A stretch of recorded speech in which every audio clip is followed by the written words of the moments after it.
For the players. As long as the credits keep rolling in, life's good. I am not gay. I am not gay. Has she gone or is she here? Kathleen Kennedy's employment status is queer.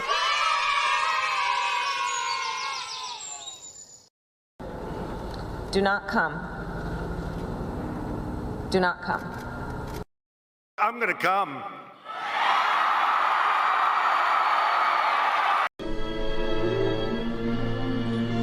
What are you doing? Adjusting your breasts. You fainted and they shifted all out of whack. There.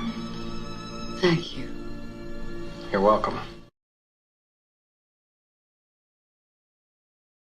It's really ready to go.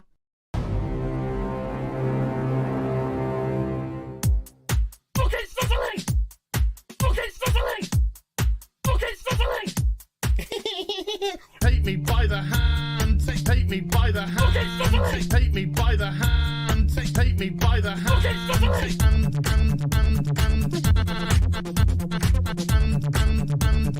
he, him, they, them. He, him, they, them. Some people just call me Fluffy. Me by the hand. Ocean man, take me by the hand. Ocean man. What the fuck is he wearing? It's not Halloween. Ocean man, take me by the hand. Ocean man. Fucking sizzling. Ocean man, take me by the hand. Ocean man. My God, I'm bending the cat. Ocean man, take me by the hand. Ocean man. Oh my God, like that. Ocean man, take me by the hand. Ocean man. Hey darling, you can smile more. Ocean man, take me by the hand. Ocean man. That's what we fucking do. It's fuck off! Ooh, take me by the hand. Ooh, Mr. Ocean Man. Ooh, take me by the hand. Ooh, Mr. Ocean Man. Yeah, she is all gangrenous. That's cute, you massive fucking soy cock. He, him, they, them. Superficial bollocks. He, him, they, them. Spider monkey fucker. Some people just call me Fluffy. Holy shit. Yard, yard, yard, yard. It's Captain Gay. Yes, of course it's Captain Gay. Yard, yard, yard, yard, yard, yard, yard. It's really ready to go. Here's some Hollywood horse bitch.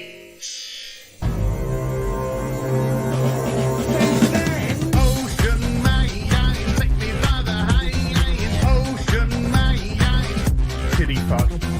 Ocean man, take me by the hand. Ocean man, fucking sizzling. Ocean man, take me by the hand. Ocean man, bring on my quad, your main balls. Ocean man, take me by the hand. Ocean man, oh my God, like that. Ocean man, take me by the hand. Ocean man.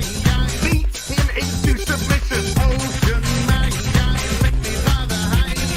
Ocean man. Ocean man, take me by the hand. Ocean man. Yada yada yada yada. Ocean man, take me by the hand. Ocean man. You got me. Ocean man, take me by the hand. Ocean man. So fucking crazy! Ocean man, take me by the hand. Ocean man. Fuck off! Fire, fire, big pants flyer. One of them. So that went well. Let's move on. Choose player. It's oh look! What a coincidence! God damn, I hate this thing. I can't say the word tampon. There is nothing I love more. Taking my headphones off, fuck that. Bethesda, there is nothing I love more than to fire up a brand new RPG, lose myself. Sorry, did you want to get immersed in our world? Yeah, well, guess what? Fucking pronouns! I love nothing more than to be dragged out at every fucking conceivable opportunity so you can fucking current day us. Current fucking day! Fuck off! We can't see past our own fucking reflection. That's the level of our narcissism here at Bethesda. Twat waffle! That's all you fucking are! Twat waffle! Fuck off! Fucking gender ambiguity! Fucking current day Californian shit! Cause that's all we fucking know! Cause we're boring! We're so fucking boring! You're boring! You're fucking dull! You have nothing to say! Fuck your immersion! Guess what? Fucking pronouns! You take everything we love and you just can't help! Shovel! You are dog shit! Fucking crap! Ideology into everything! Every single surgery fucking thing!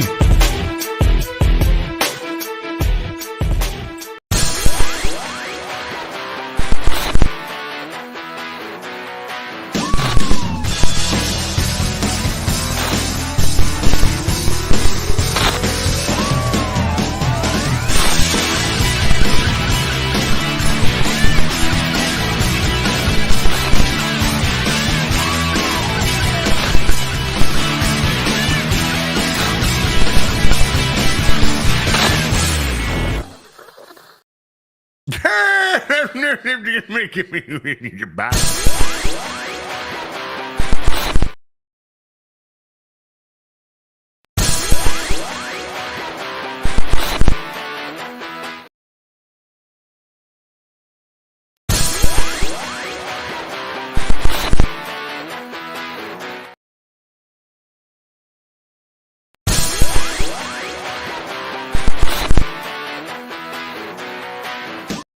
Hello, good morning, good afternoon,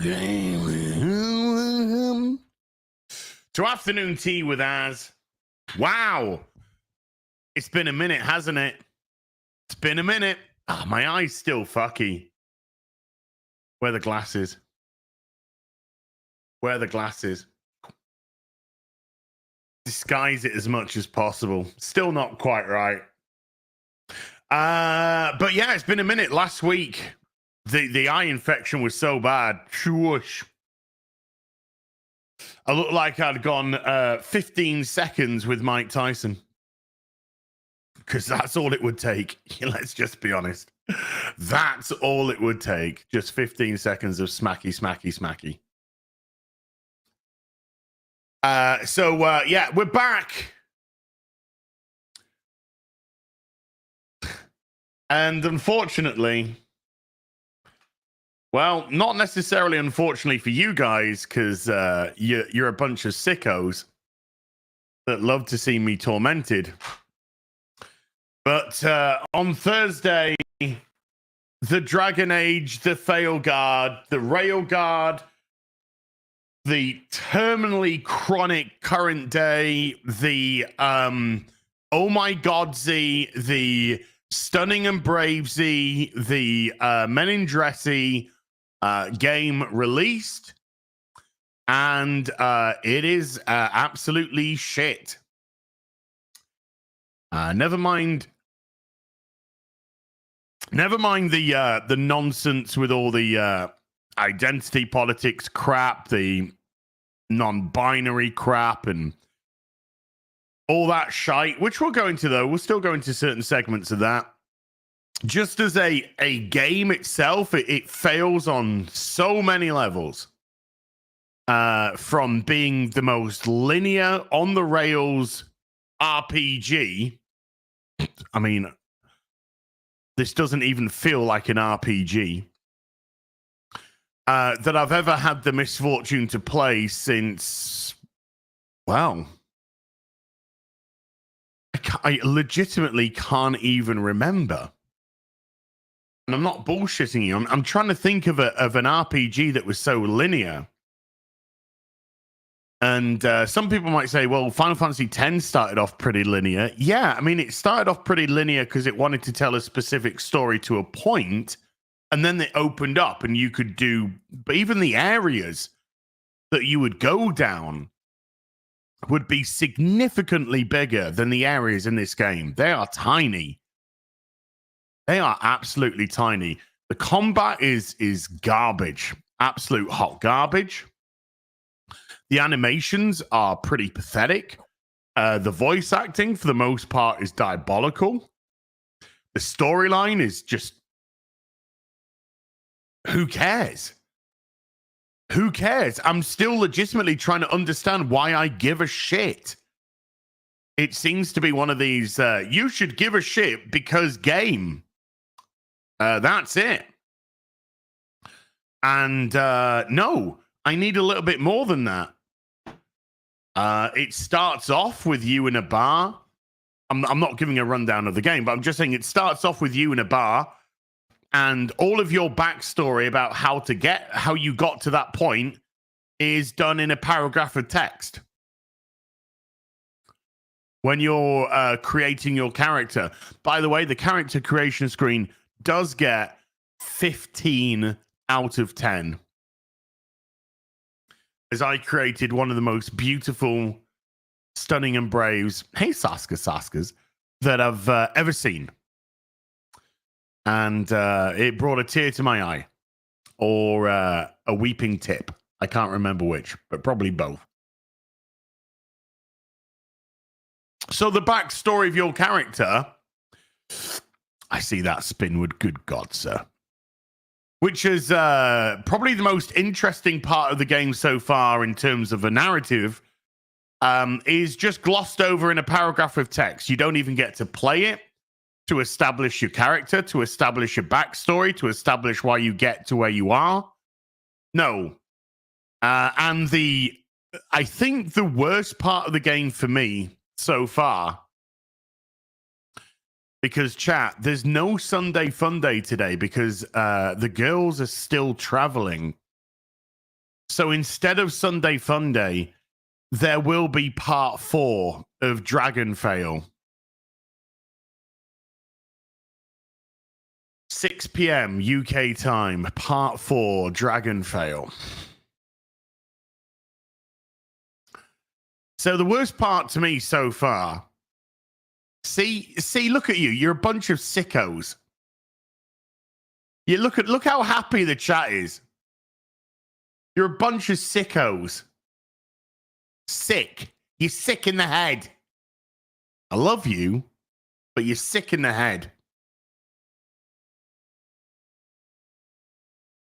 The worst part for me so far, because this, and I don't think it's going to change because we haven't even got to Tash yet. We haven't even got to the chronically terminal self-insert of Kareen, the lead developer trans woman.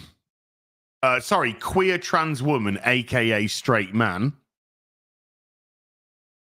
Their self-insert character. We've not even got to them, but we're going to show you. I'm going to show you some scenes with them today, and I'm taking one from Verbal Riot. Great dude. When we look at his video, just go and give the guy a follow. He's fucking awesome.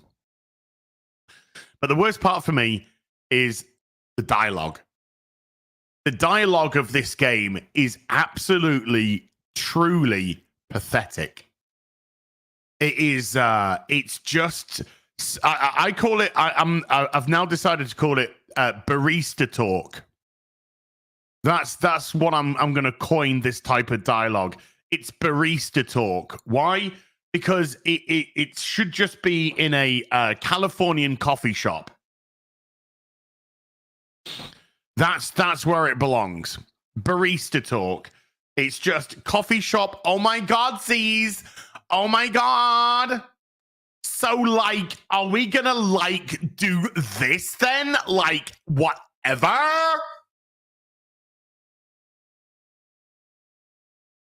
You know, it's like being brought up on a steady diet of Marvel films where they don't understand the humor. So they think going, oh my God, Z, that's Marvel humor. No, it's not! It's not Marvel humor! Joss Whedon is actually a very good writer, very clever, has a very good sense of humor that he writes down well. It's the fucking idiots that try and copy him that think just going, oh my God, Z, I said a thing Z backs to you, therefore, oh my God, we didn't speak.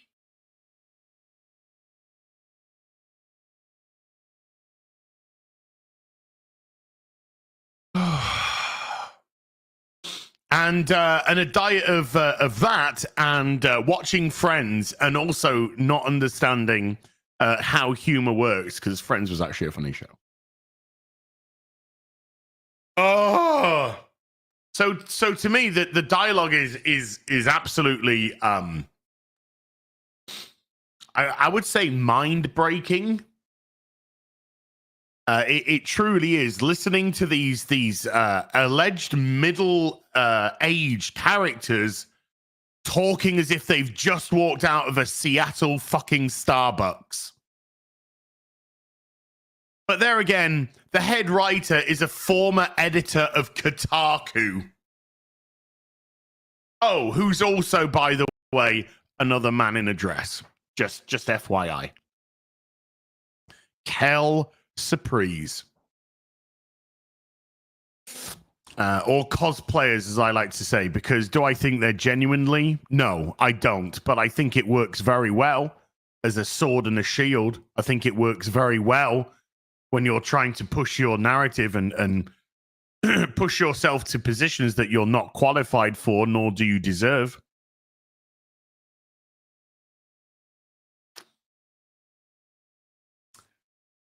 So yeah, the level of writing doesn't surprise me when it's written by an absolute window licker.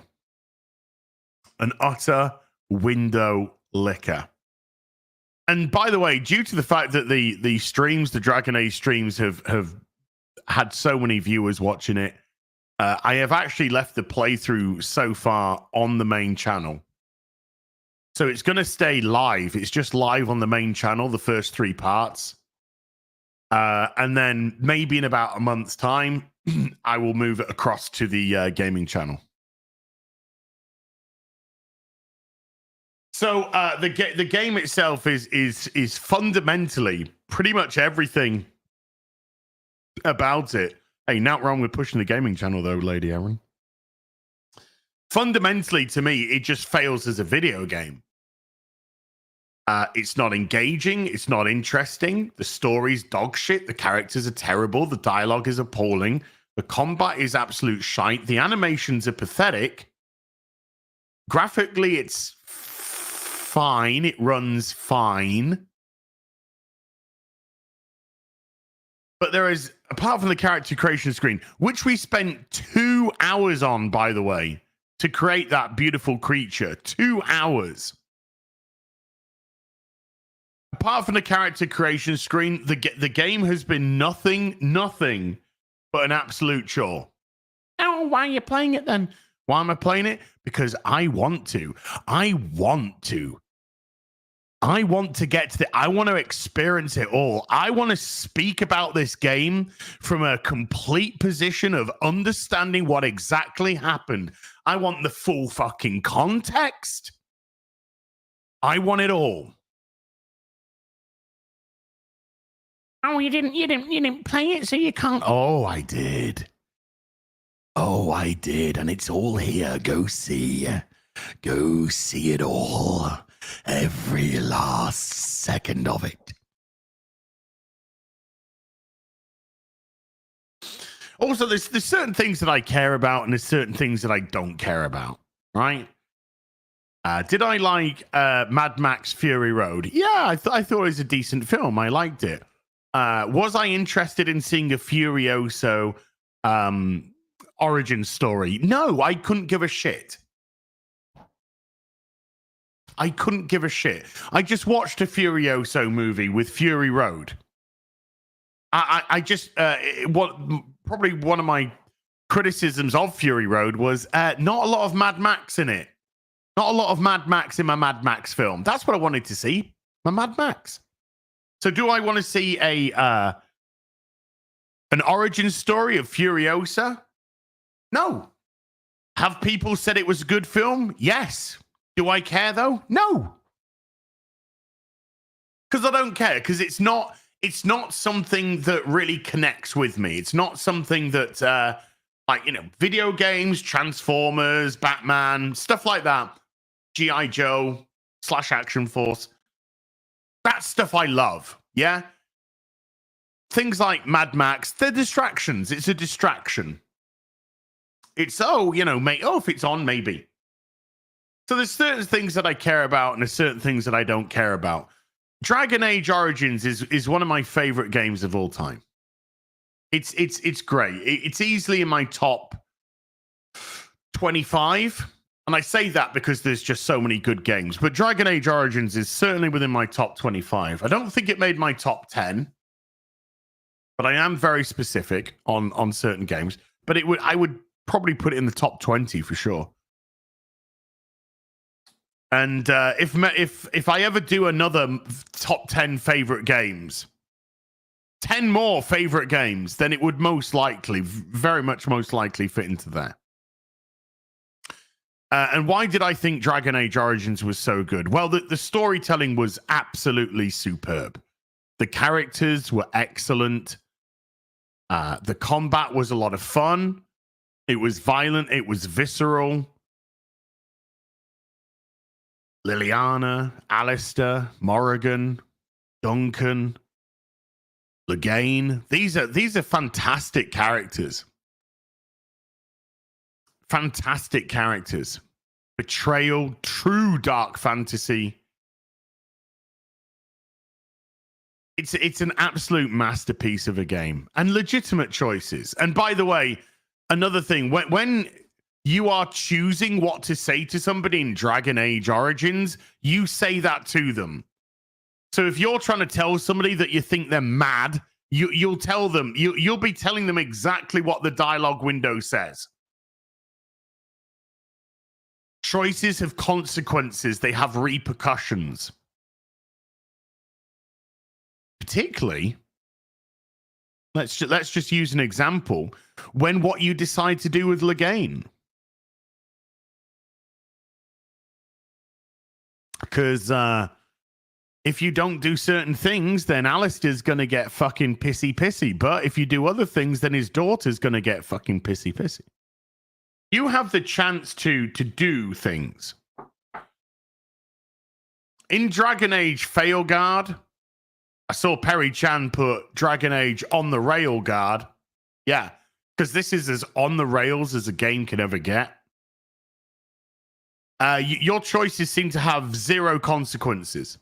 In actual fact, towards the end of last night's stream, and I did a 9.5-hour stream yesterday. Now, admittedly, the first 2 hours was me literally ranting for 2 hours about how shit the game was. But I had things to say. So if you saw that and you're watching this, I'm trying very hard not to repeat myself too much. But I'm also bringing in elements for the afternoon tea that we're all going to look at, which we didn't do. But the first 2 hours of that stream were just me. And when I say 2 hours, I'm not being hyperbolic. I think it was 1 hour, 50 minutes. It was a complete and utter rant on how the game was just failing on pretty much every single solitary level. But when I got towards the end of last night's stream, which was the third stream that I've done, I think the first stream was approximately 8 hours. The second stream I did was about 6.5 hours. The third stream I did, 9.5 hours. So far, there's a fair bit of streaming. Admittedly, probably half of that is me with my head in my hands like this. As I die of multiple levels of cringe due to dialogue, etc. Stop for 5 minutes, 10 minutes, 15 minutes, 1 hour, 50 minutes of ranting. So to say it's all made up of gameplay would not be that accurate. However, I got a super chat towards the end of the stream, very much towards the end, certainly within the last half hour, I believe, of the stream. And the super chat went, I'm giving the Cliff Notes version, but the super chat said, hey, Az, so far during the game, how many consequential choices have you had to make? How many choices of consequence have I had to make in the game? And I had a think and came back with the answer of 1. 1. And I'd only just got this choice, which was, do I defend this city or do I defend that city? And if I defend one of them, then the other one's going to be attacked and I can't prevent the attack from happening. There was 1 choice of any consequence. Everything else, irrelevant. Absolutely irrelevant. And you couldn't have any consequences because the dialogue wouldn't allow you to. Even if the dialogue gave you the choice of calling somebody an idiot or a fool or challenging them, you wouldn't actually say what the dialogue was. If you said, who's this idiot? Yeah, you say, click that option. And then you'll go something like, okay, whatever you say, boss. It just won't marry together. You can't behave the way that you want to behave. You can't berate somebody. You can't challenge somebody. You can't piss somebody off. It's impossible. The game won't allow you to do it. Won't allow you to do it. The thumbnail for this stream, the oof, that is not a Photoshop. That is an actual dialogue option. And by the way, do you say oof? No, you don't.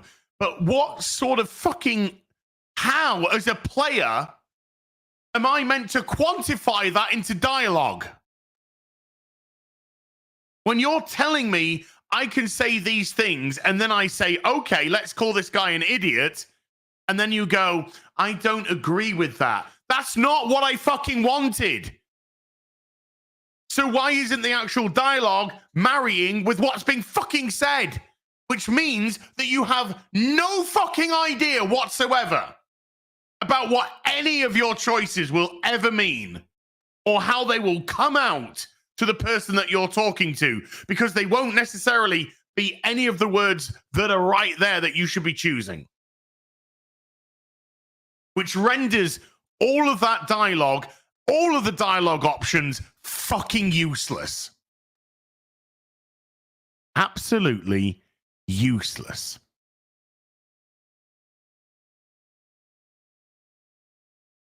And remember, folks, as I said, we haven't even got to Tash.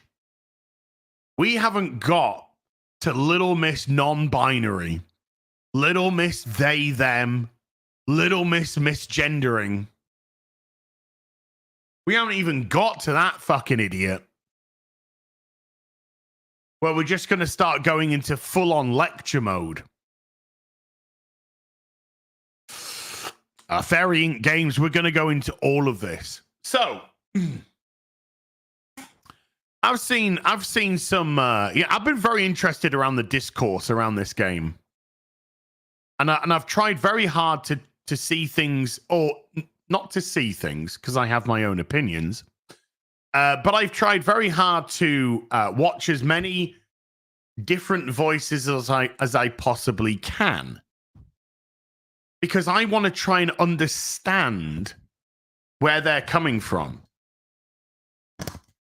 Okay, hold on. I'm gonna have to unplug my mic for a second.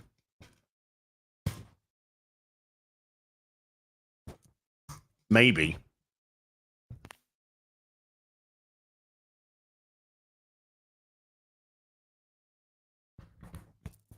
Howdy, are we back? Are we back? I just gotta see if I can hit.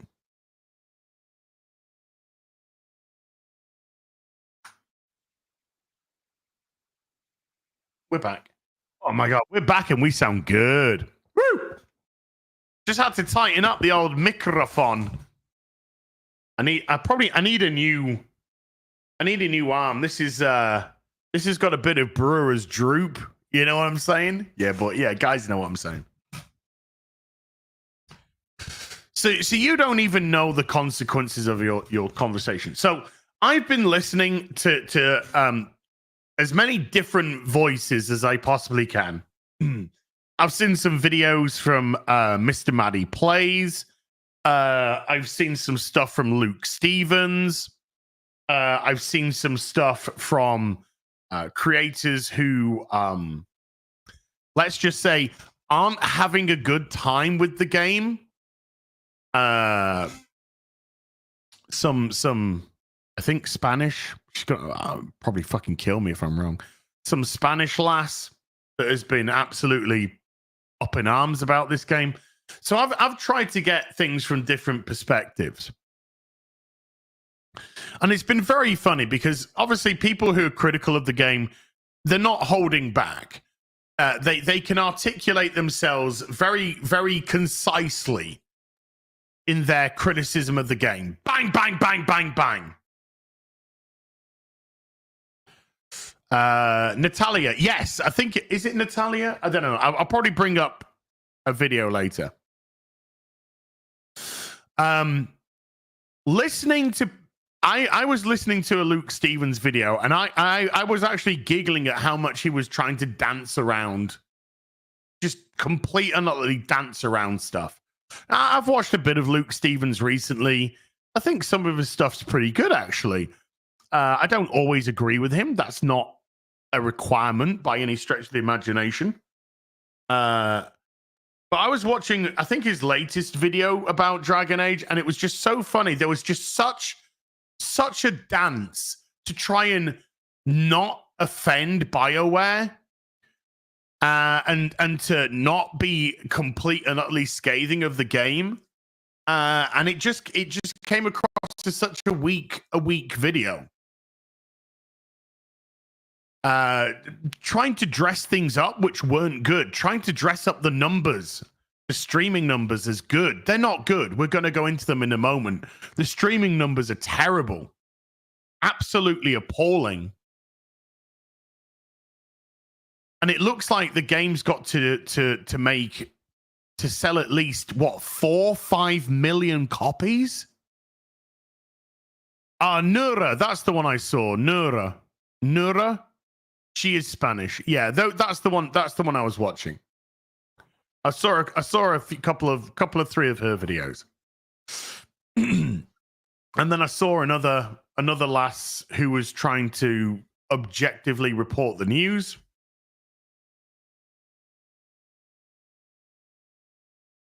Interesting. So yeah, there was this kind of like dance around it, and it's like, so what I'm trying to say is, what I got from this was when somebody's just speaking from their heart, they can articulate themselves very clearly indeed. They can identify exactly what the problems with the game are. They can criticize, they can rant, they can rave, they can do whatever. Very specific. If you watch the Maddie Plays review of Dragon Age, the Veilguard, he actually, I think, does a very good job of articulating issues with the game.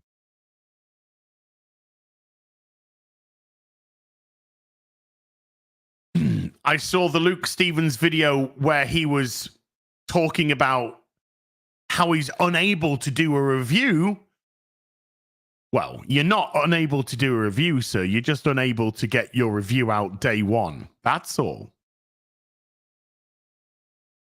But I watched his video where he said, I can't do a review because I didn't get a review copy. Well, welcome to the real world where we get our games on day one and we have to either stream them or play them and do our reviews afterwards. Okay? Well, welcome to the plebs. Welcome to the cheap seats, buddy. But he had been critical of the game to the degree that they didn't give him a review code. Had he been overtly critical? No, not really.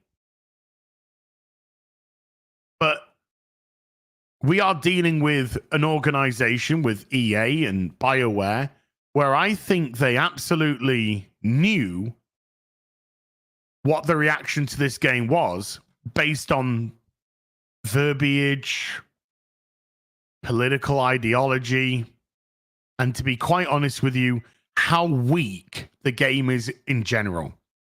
So I think they knew that once this came out, this was going to get pretty hammered by gamers. And so, of course, they needed just the shill of the shill. They needed the absolute upper echelon of shill who they believed would give the game glowing reviews. This got a 100% in Eurogamer. 100%. Dragon Age the Veilguard, you cannot get a better game ever, according to Eurogamer. 100%. The best a game can ever be. 5 out of 5. A fantasy role-playing game of astonishing spectacle. This is the best Dragon Age and perhaps BioWare has ever been. Objectively, this is insanity. Absolute insanity. Dragon Age the Veilguard review. The best BioWare game I've ever played. So is it the only BioWare game you've ever played? Is it the only BioWare game you've ever played? Legit question. Is that the caveat? Is that the loophole that's allowing you to say this?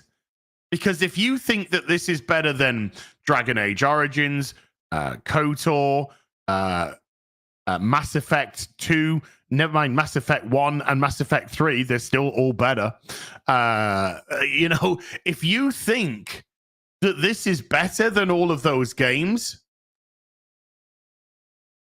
then sir, you have no business in reviewing video games. Just on an objective level. Just on an objective level. You have no right to be giving an opinion because clearly you don't know what the fuck you're talking about. There's moments in Dragon Age the Veilguard where all I can do is stop and gawp. Actually, we're both on the same page here. I agree. There are lots of places in Dragon Age the Veilguard where I just had to stop and gawp because I couldn't believe the absolute shit. Jade Empire, sorry, I said KOTOR. Jade Empire. But I too had to stop and gawp. I couldn't even believe the level of incompetence that I was dealing with. So yeah, I think we can both agree with that. To see a fantasy adventure brought to life around me at such scale and with such drama is astonishing. Sir, are we playing a different game? Are we playing a different game, sir? The linear nature of this game, the depth of this game, where? We're just retreading levels, small levels, over and over again. It's like playing Dragon Age 2 again. You're just running around the city. That's all you're doing. Just running around the city. Not a lot of variation in level. Returning back to places. Why you're returning back to places? Because they literally put a barrier in front of you and say, this area is not accessible right now because we don't want you to go here. We don't want you to explore in the RPG.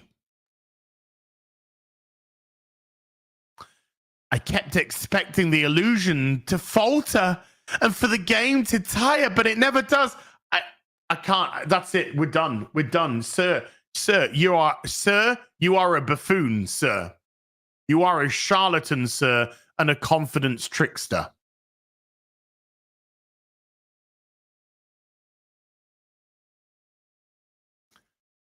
Utter insanity.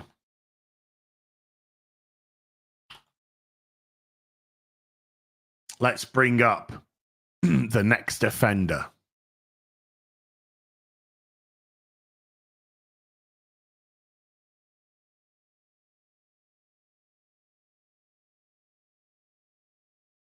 Interesting.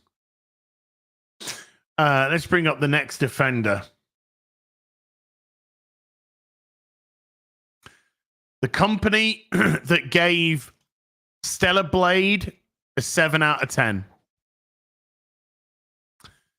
The company that gave Blacksmith Wukong 8 out of 10. Brings you Dragon Age, the Veilguard, 9 out of 10. 9!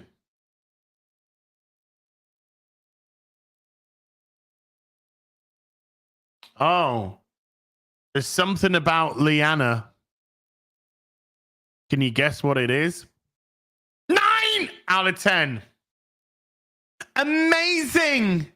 Oh my God. Dragon Age the Veilguard refreshes and reinvigorates this storied series with enjoyable action combat. Nah. Pressing X to doubt. A fantastic cast of companions. No. And moving character writing. No. Sir. Sorry. Yeah, sir, because you are a man. Sir, no. Now then, they say something very interesting. They say something interesting, though. I think I'm going to have to get the social media for that.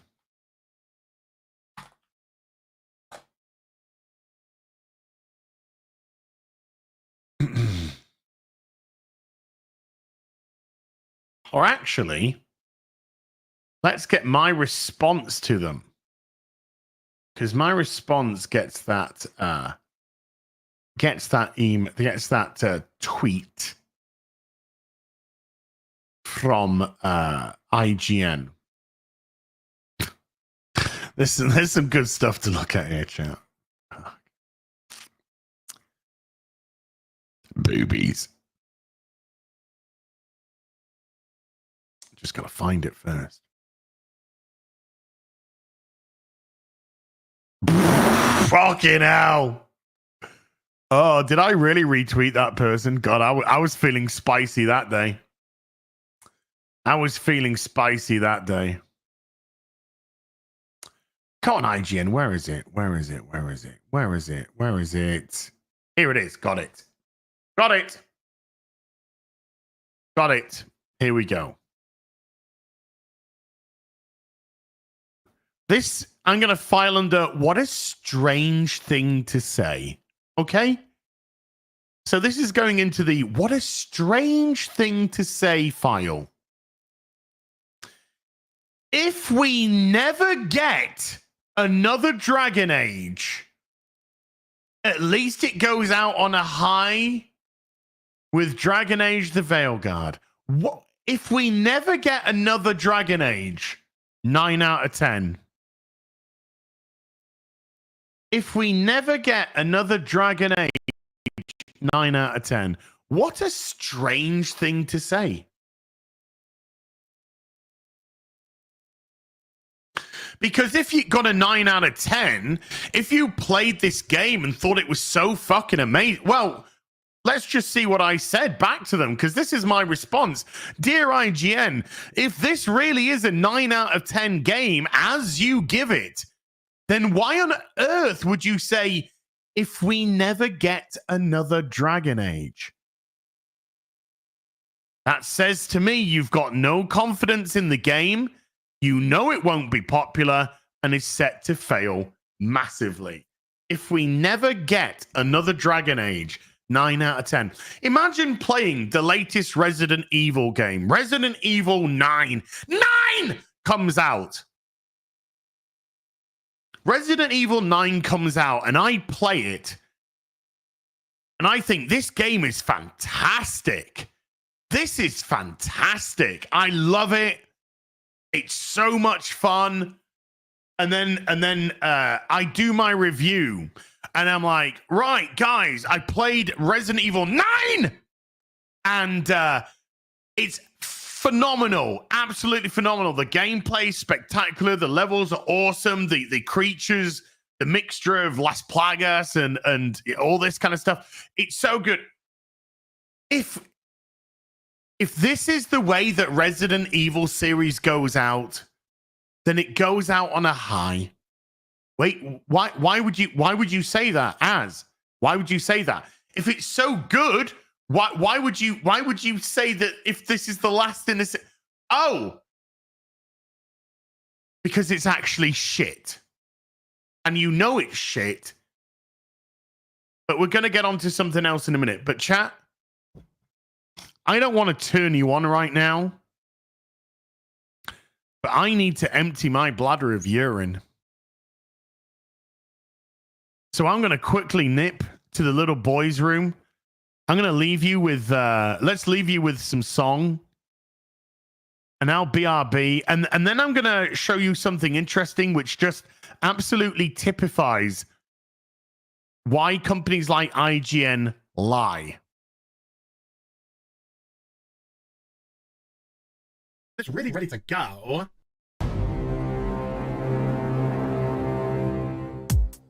Okay, Sicily! Okay, Sicily!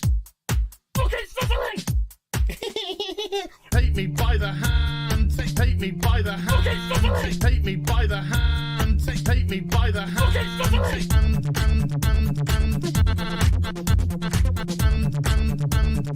He, him, they, them. He, him, they, them. Some people just call me Fluffy. Me by the hand. Ocean man, take me by the hand. Ocean man. What the fuck is he wearing? It's not Halloween. Ocean man, take me by the hand. Ocean man. Okay, Sicily! Ocean man, take me by the hand. Ocean man. My God, have I been mad? Ocean man, take me by the hand. Ocean man. Oh my God, like that. Ocean man, take me by the hand. Ocean man. Hey, darling, you can smile more. Ocean man, take me by the hand.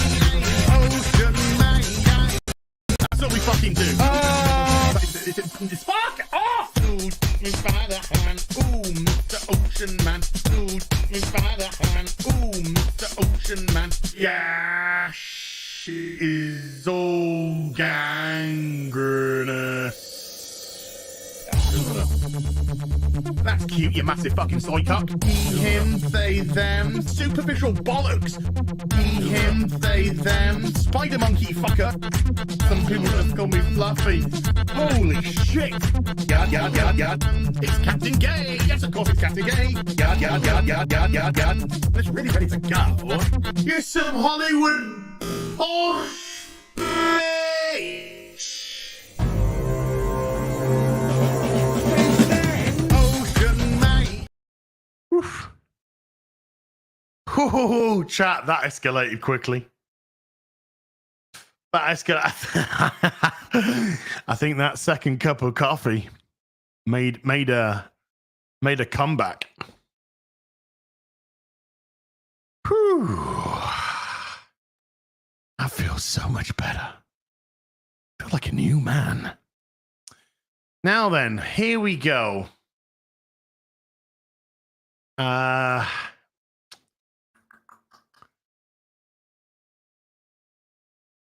Douche.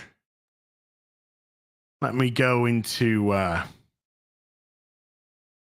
want to show you something.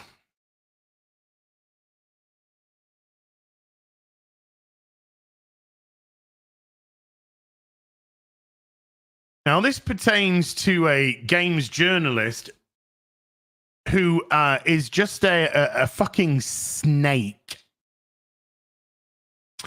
An absolute snake. Just a belly-crawling piece of shit. It goes by the name of Jason Schreier. Some of you might have heard that name. But he's just an absolute piece of crap. As a human being.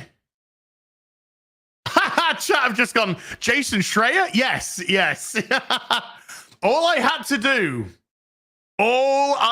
do was say that.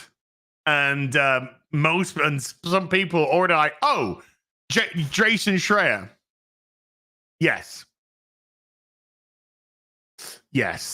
them, that thing.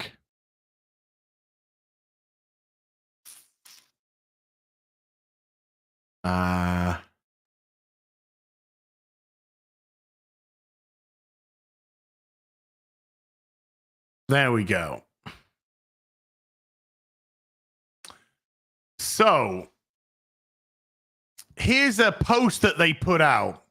Go woke, go bruh, top of the charts. Dragon Age the Veilguard is the top seller on Steam. Oh my god, it must be doing amazing then. How many copies did it sell, Jason? Don't know, but it's #1. So that owned the chuds, I guess. 59,000 peak in 24 hours. Oh my god. What does that mean, Jason? Doesn't matter. I'm just saying things without quantifying what I'm actually saying. Mr. Clown says, there's no way you genuinely like this turd. And Shreya replies with, I actually don't like the game very much, but I do like seeing you chuds get dunked on.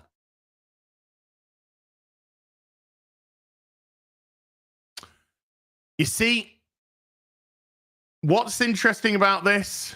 Well, let's go into what's interesting about what that fucking snake, by the way, Jason Schreier, if you don't know, folks, is the guy that claimed to know for years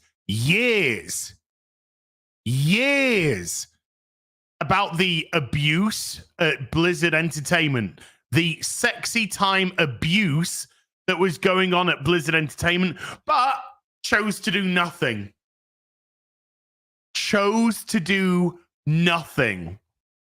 Because it didn't benefit him. Because he told on himself. Now, I'm gonna start to dismantle Mr. fucking Snake's hot take. Right. So #1 bestseller on Steam at the minute. Okay, fine. What's it competing with? I would say that the bulk of Call of Duty sales have already been done. They were probably done within the first week of the game. So what else is out there competing? Nothing. It's been 10 years since the last Dragon Age game. People are going to want to pick it up. So how many, just because you're #1, what does that quantify to in sales? Where's the quantification? There isn't any. You can't. 58 or 59,000 people were playing it. Oh my God, what a win. Well, what does that mean? Is that good? is 58,000, 59,000 people playing it. Is that actually good? Or is it not good? Well, we're going to do some comparisons. We're going to do some comparisons. So I'm just refreshing my screen right now.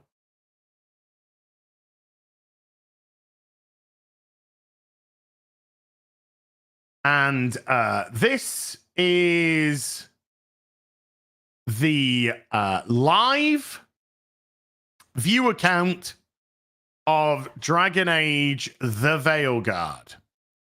In game right now, 68,636. Okay?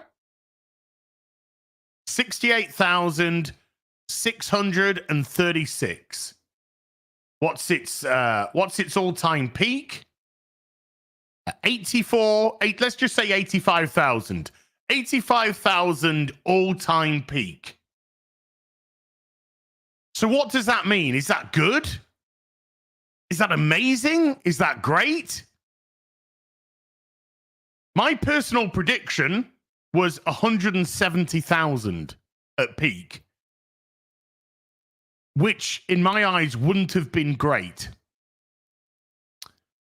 So from just my own personal prediction, it's down 85,000. It's only half of what I predicted.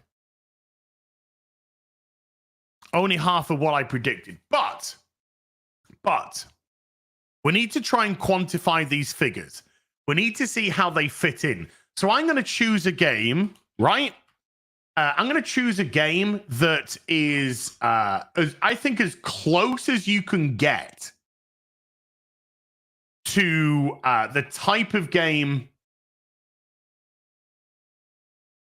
that this would be.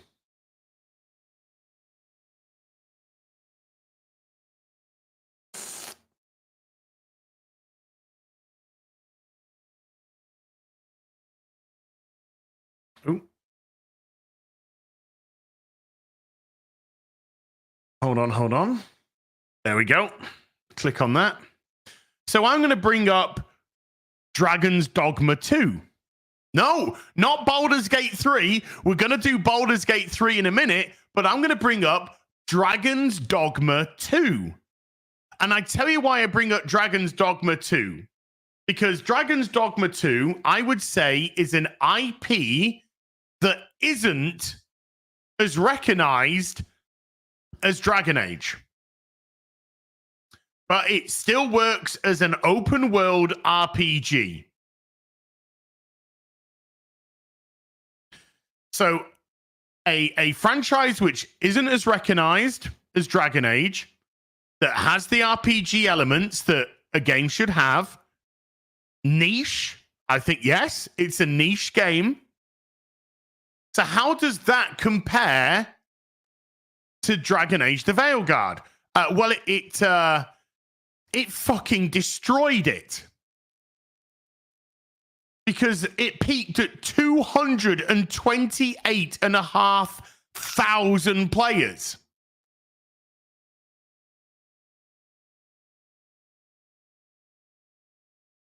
It absolutely destroyed Dragon Age the Veilguard. By the way, I loved Dragon's Dogma 2. I thought it was a great game.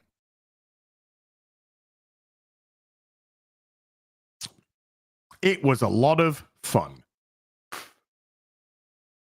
So this peaks at 228,000 in March. March 2024. That's where it peaks. Now, if we see the max, let's go the whole max. So this is from launch. And it drops off. It's still at 53,000 a couple of weeks later. Still at 53,000 a couple of weeks later. So peaked at 228,500. That, I think, is a game which we can put together with Dragon Age the Veilguard as a good representation. And it annihilated it. It annihilated it. Right. Okay, that's one example. Now then, let's do what the chat want. Baldur's Gate 3. Now, Baldur's Gate 3 is very interesting because Baldur's Gate 3 has been in early access for years. You could go onto the launcher, you could buy it in early access, and it has been in early access for years. I bought Baldur's Gate 3 years ago. Years ago. Again, RPG, role-playing elements, niche marketplace, niche audience. How does it compare with Dragon Age the Veilguard? Well, it pissed on its fucking head and then ripped off its neck and shat down its throat, peaking at 875,000 players. Almost 10 times. Or over, just slightly over 10 times what Dragon Age the Failguard has peaked at. That is most definitely an oof. With still 81,000 players on the game right now. And what's interesting about Baldur's Gate 3 is that you can have chicks with dicks, you can fuck a bear, you can have whatever homosexual fantasy you desire, you can have everything that you want in terms of how you want to portray your character. Now, the game won't force you. That's your choices that allow this to happen. Not the game forcing you to do it. It's your choice, not the game's. Your choice. That is what true choice is about.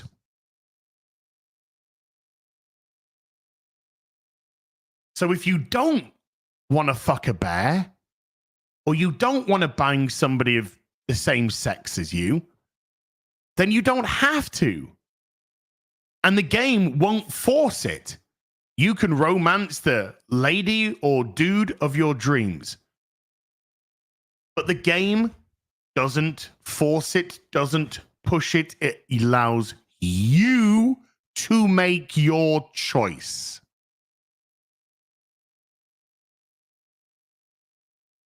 So there's a lot of happy people. Yeah, you can fuck a squid.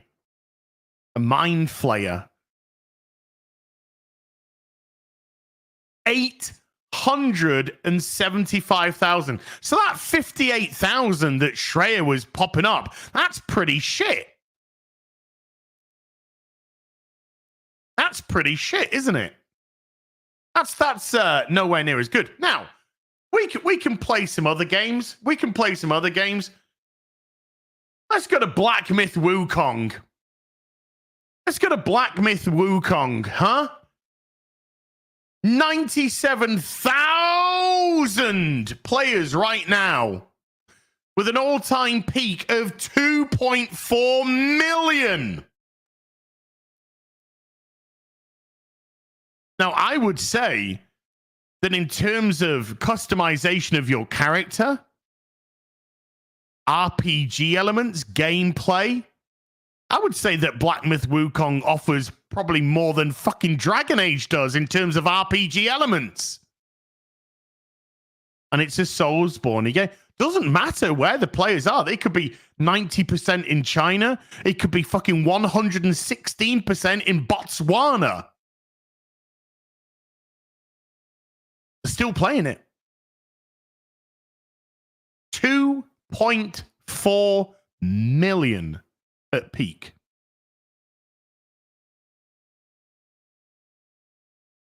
Let's just do some other games. Let's just go some other games, shall we?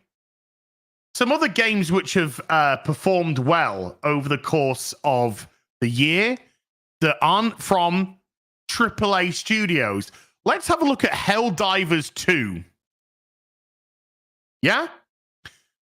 How has Helldivers 2 been performing? Well, there's still nearly 46,500 people playing it right now, and it peaked at 459,000.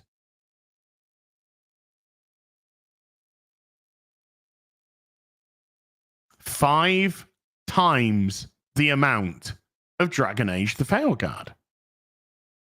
That's, again, this is a, I would say, BioWare AAA studio.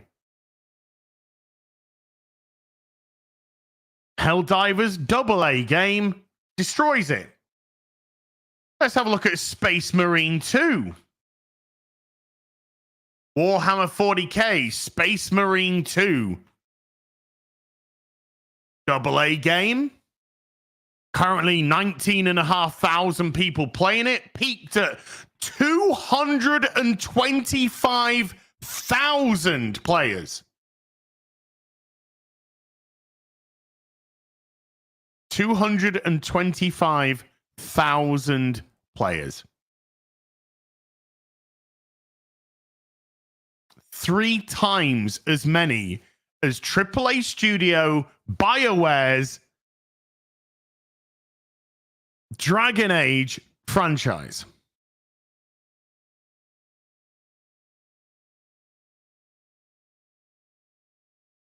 And then let's do a fun one. Let's do another fun one. Let's pick Palworld. Let's pick Palworld, shall we? Still 24,000 people playing the game right now. Peaked at 2.1 million. 2.1 million.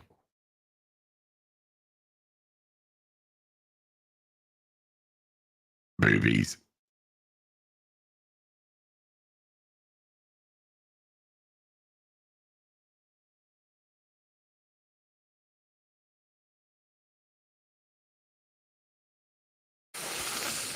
Somebody said, how did The Witcher 3 do? I'll show you.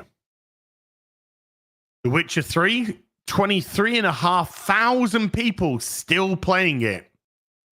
103,000 at peak. More than Dragon Age. And remember, we're talking about a time, when did this come out? 2015, 9 years ago. We're talking about a time where these sort of records, digital gaming, was nowhere near as popular as console gaming. Remember, this game has sold over 30 million copies. I think it's actually somewhere 60 million now. Let me just check. Witcher 3. So you're talking 9 years ago, console, 50 million copies. Witcher 3 is now sold. 50 million. So even 9 years ago, when console gaming is vastly dominating digital gaming, remember, digital sales made up approximately 10% of sales back then. Still did more. Still did more. Still did more.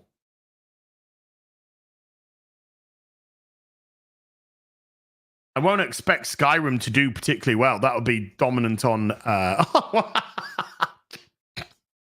Okay. Right. I'll just say what I'm going to say. I was going to say, due to the fact that Skyrim came out... By the way, in 8 days' time... it will be 13 years since the release of Skyrim. Just saying.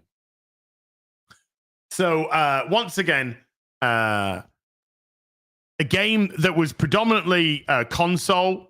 Modders made it fun for PC players, for sure.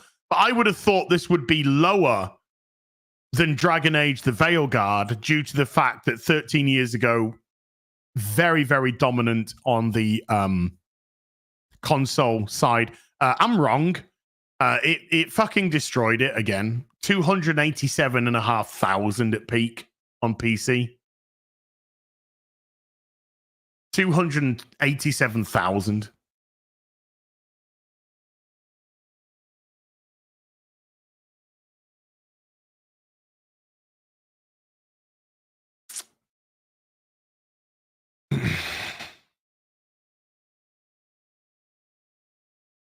Cyberpunk 2077, 46,000 in the game right now.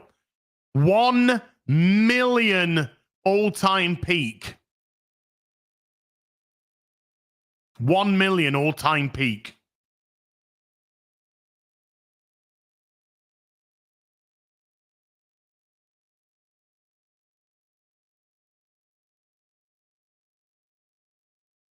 Starfield, 7,500 people in the game right now. 330,000 all-time peak. So this 84,000 is fucking trash. Trash. People are saying, what about Origins? It's going to get nowhere near. Origins shouldn't be anywhere near.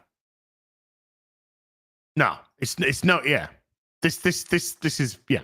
This seems about right. Origins currently 2,000 people playing, 8,000 at peak. That sounds about right. Remember, Origins came out what, 2009? Release date 2010. Yeah, so again, absolute. This is going to be console dominated. So that's never going to get anywhere close. You have to understand that it's only in recent years, the last few years, that digital has started to really ramp up. Because once upon a time, physical media was the domination. Console was the domination. Enshrouded has a peak of 160,000.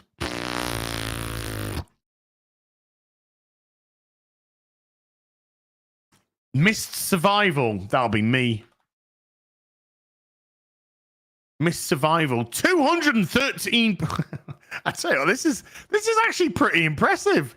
This is actually pretty impressive. This surprised me. Missed Survival, a channel specialist here. 213 in the game at the minute. 3.1 thousand people at peak. That's not bad. Chat, if chat are kind of like, what's this? What's this? This is a game that's been made by one guy. I think there's now 3 people working on it, but this was a game made by one guy. And we've had so much fun in this game. We've created so much fun from this game. Right. We don't want to be here all day doing this, but I'll do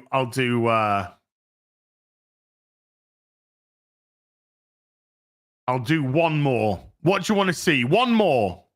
One more, chat. Oh, do you know something? Actually, that's a really good one. Let's look finally at Valheim.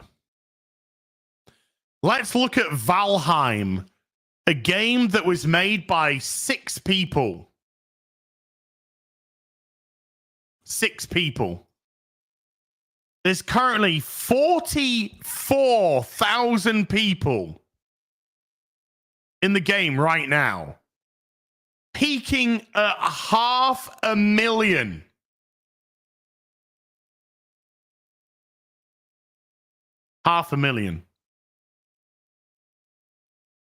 Okay. We've got to carry on, chat. Right. Before we carry on, I'm going to go through some supers because they're piling up. Because you guys are ridiculous and very kind. So let's get into some of these. And then we're gonna watch some clips. Some clips which are going to make you very happy, chat. You're going to be so happy. You're gonna be like, I fucking hate you, Az. And I'm going to be like, Mad Hatter has been a member for 8 months. Thank you, Mad Hatter. Gorbs with the £10 says just popping in while at work to say, keep strong. I know that one day people will search up Veilguard and be greeted with the sculpted features of SBI. Just sweet baby. Just sweet baby. With a £1.50 unicorn super sticker. And it's with a £1.50 hot dog super sticker. Gay Carpenter 77 with a $5 says, after blowing your load yesterday, did you save anything for today's rant? This is a calm, calculated analysis.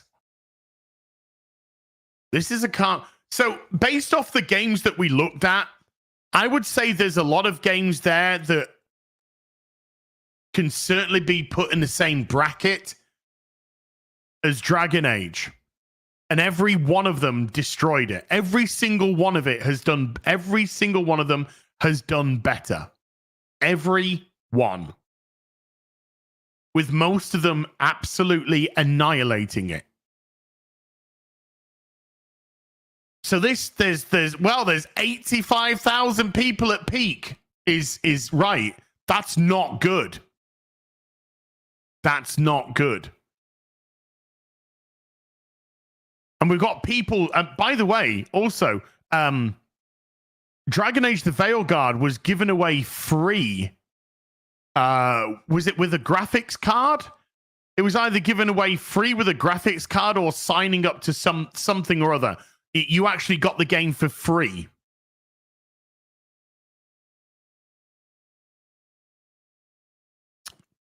NVIDIA Now. Yeah. GeForce Now, NVIDIA Now. So if you got that, you got the game for free.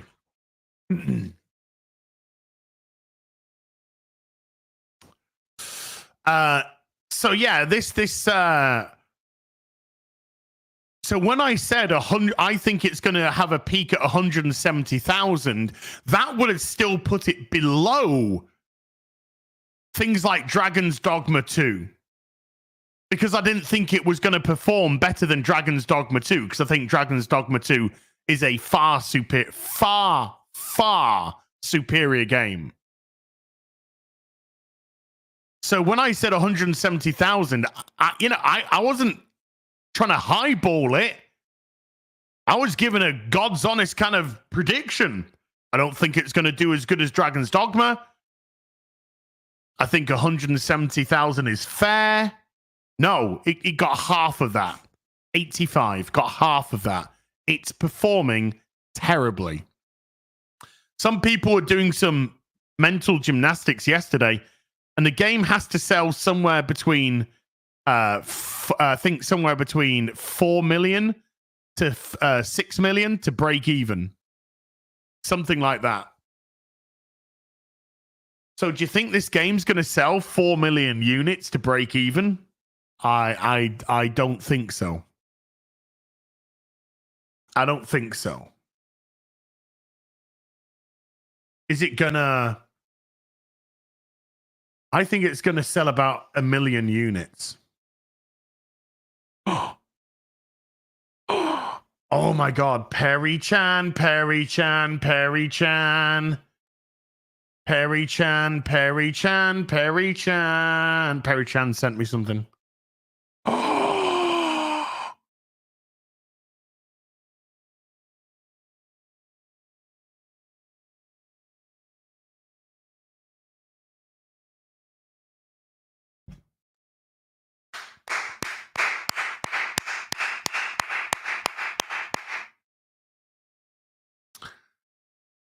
Chat.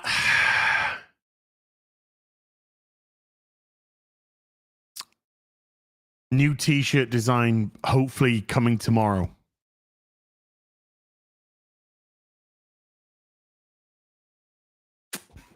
Where? That's the question. I need to make a couple of calls. Might be on Spring, might be somewhere else. But boobies. New t-shirt. Limited time t-shirt. New t-shirt, limited time t-shirt coming tomorrow.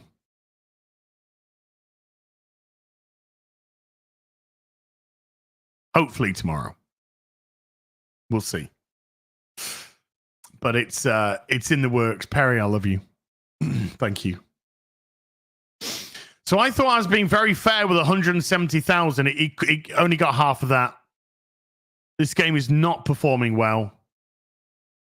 And I think yesterday was the peak that it was going to reach.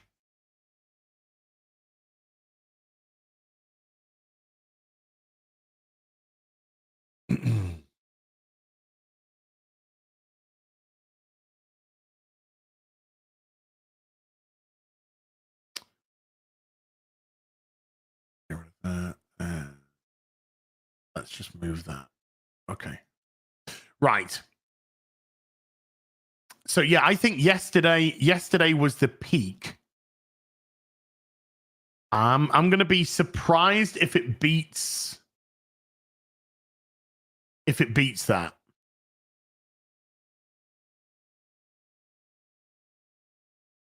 $71,000 at the moment. It's 3:30, nearly 3:30 UK time.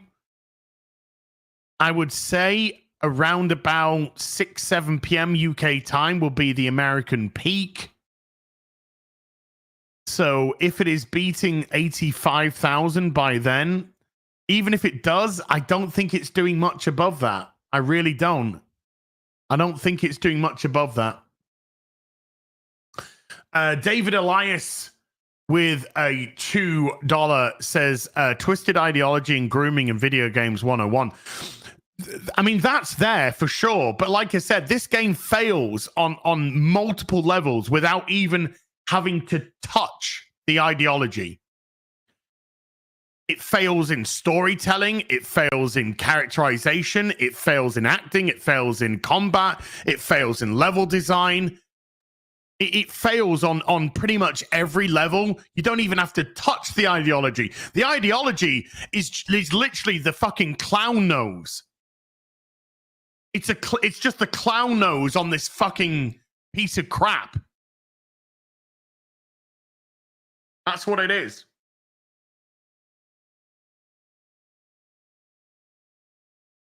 Ryan with a $5 says, playing this game gave you pink eye. That was Dustborn. It's not actually pink eye. I had an infection under the eye, which was swelling up the eye, so it wasn't technically pink eye. But for the lols, yeah, Dustborn gave me pink eye. Elrich of Merlinborn has become a member. Thank you. Bluegrass Berserker has been a member for 30. Thank you. And Spinwood gifting 20 memberships to the stream. Spinwood, thank you so much indeed. You did that yesterday as well. It's either yesterday or the day before. Trust me, dude. These Dragon Age streams have just merged into one, so I don't even know where the fuck I am right now. So, dude, that is so kind. Mad About Hatter with a €2 says, I can super chat now. Looking good, man. I'm not. This year's not been good. This year's not been good, and I'm really disappointed with myself. So we are legitimately getting back on track now, and 2025 is going to be a big push year. It's going to be a big push year.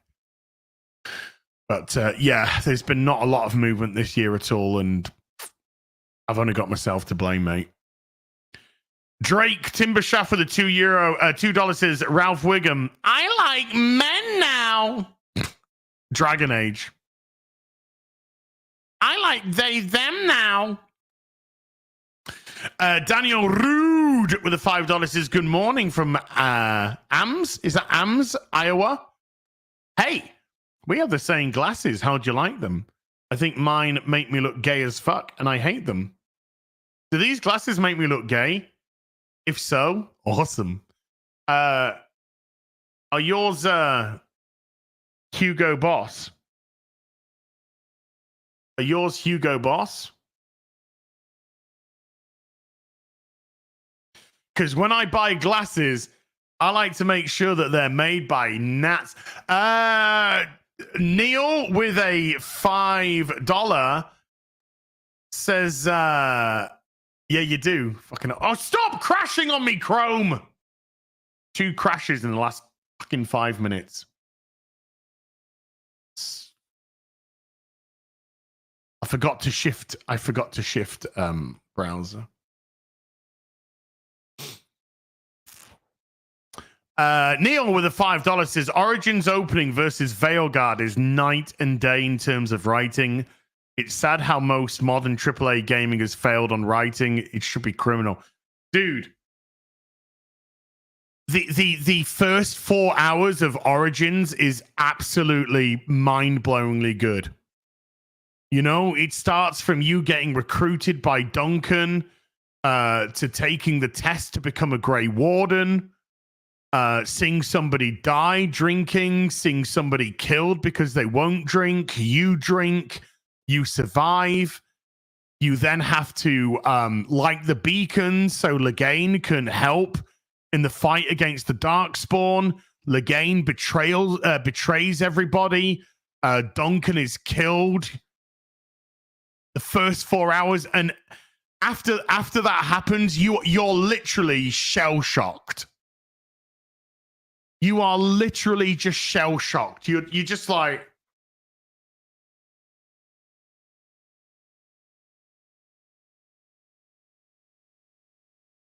and it's reflected in the way that Alistair behaves. It's reflected in the way that you as a player are just like, what the fuck just happened, man? And Alistair perfectly responds the way that you kind of feel. So goddamn, it's so good. And in Dragon Age the Veilguard, my character, I am a Grey Warden, right? I chose the Grey Warden faction. There's Dragon Age Origins, duh. And it's just a paragraph, and it says how you were told to pull back and let the let the Darkspawn run over this village, but you refused to pull back, and you ended up staying and actually defending the village and defeating the Darkspawn. And because you disobeyed orders, you've been put on sabbatical from the Grey Wardens, the Gay Wardens now, yeah, Gay Wardens.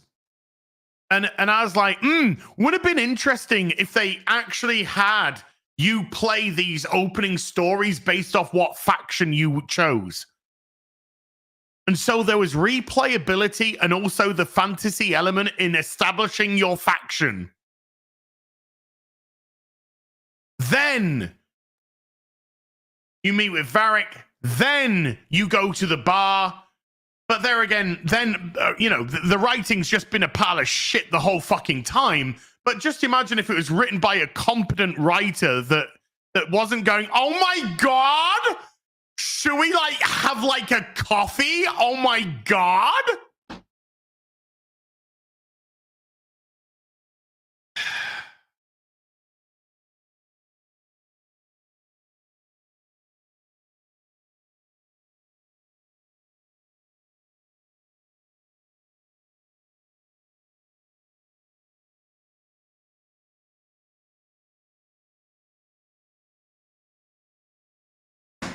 So if you have these different factions, set up their stories.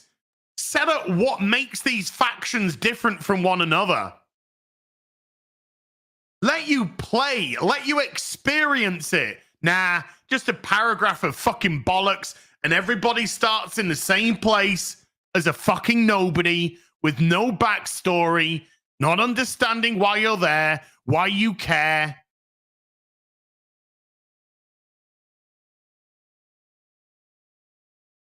Loki with a $20 says, cheers, you saved me $80. Thank you. Loxor gifting 5 memberships to the stream. Loxor, thank you. Appreciate you. Thank you so much, dude. Noel Face has been a member for 14. Ready to see Joan Wick. I've never seen a strong woman in an action movie before. I can't remember who it was. They posted up it was Duncan.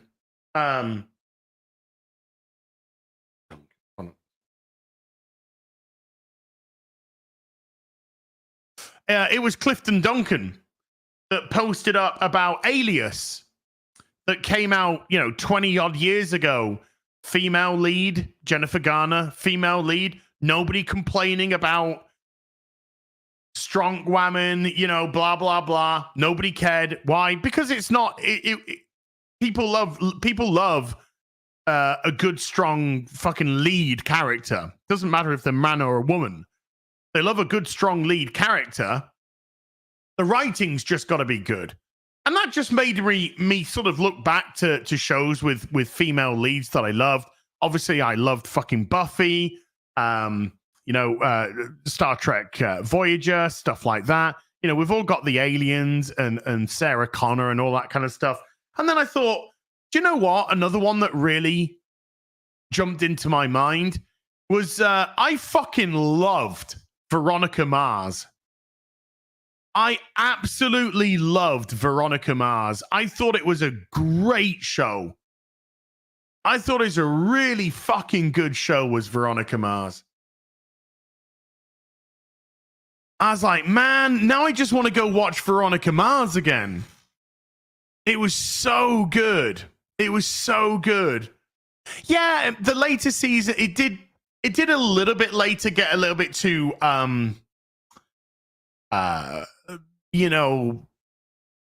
romantic, but still good, still fine. But it was a great show, man. Xena was awesome. Loved Xena, Warrior Princess. Relic Hunter, Relic Hunter being my guilty pleasure favorite show. I absolutely fucking loved Relic Hunter. Sydney Fox.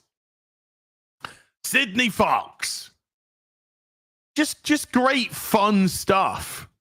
Just really fun stuff. So it's got nothing to do with having a female lead. It does have everything to do with writing. And because women have been treated so pathetically, Nikita is another good one, by the way. Nikita was a great show. La Femme Nikita. Based off the film La Femme Nikita. The sad thing is that women have been totally misused. That even if somebody wants to make a show in good faith with a female lead, already most people, and I totally forgive them for doing it, are just like, ugh. Here we go again. Here we go again. And that's thanks to terrible writing. That's just thanks to absolute garbage writing. Everybody loved Dana Scully. Everybody loves Scully. She's fucking great. Here we go. Another fucking girl boss yawn. By the way, Dragon Age, the Veilguard, head to toe girl bosses everywhere. Head to fucking toe. And they're all fucking shit. Slick Rick, woo! With a $5 says, makes sense. Actions wouldn't have consequences in Veilguard. These people hate taking responsibility for anything they do. It's just bad writing. It's just absolute garbage writing. That's what it is. Noel Face with a $5 says, I have a 20+ hour set of flights tomorrow. Good luck. Downloaded all your Dragon Age streams plus Morley's. Thank you for your sacrifice. Have fun. Good luck. Fly safe. No Face as well with another $5 says it's like you are the unreliable narrator of your own game. Correct. You want to do one thing, but you're saying another. Morley did one stream and he's done. He's done. He did a stream and then he texted me the next morning, went, I'm done. This is fucking shit. I said, I'm not playing anymore. I've done enough. Darius White with a $20 says, Brown here.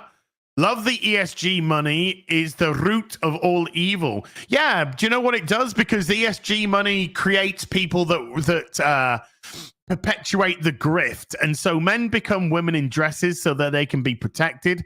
They don't deserve the positions that they're in. They don't have the merit to hold those positions at all, but they tick a lovely box. They tick a lovely box, and well, you gotta now fill your DEI quota because you created a division, a fake job, a fake division, and gave fake jobs to people that. And diversity only works with qualified people who have a love of the work greater than itself. Companies want access to the first by taking shortcuts with the second. Well, we're seeing the consequences of that. We are seeing the consequences of that. Because things like Dragon Age, garbage. Dustborn, garbage. Star Wars Outlaws, garbage. What's the new one? Unknown 9, absolute garbage.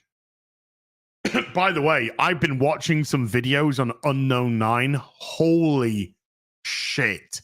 Concord, of course. Concord. Unknown 9 looks absolutely diabolical. So we might have to play that after. Dragon Age. It looks hideous. By the way, I could barely understand a fucking word the characters were saying. Just that's just a little bit of racism for your day. Noah Mint has been a member for 43. Noah, thank you. And Noah Mint dropping a $1 Philly super sticker. Hot dog. Suffer as. Gordon Cadell with a membership for 26s. I'm so sorry for your ass. Give your cat a hug. Think of Tifa. Oof, baby.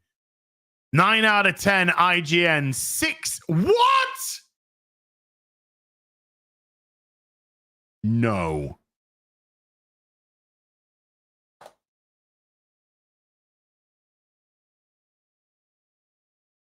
No, they gave Space Marine an 8.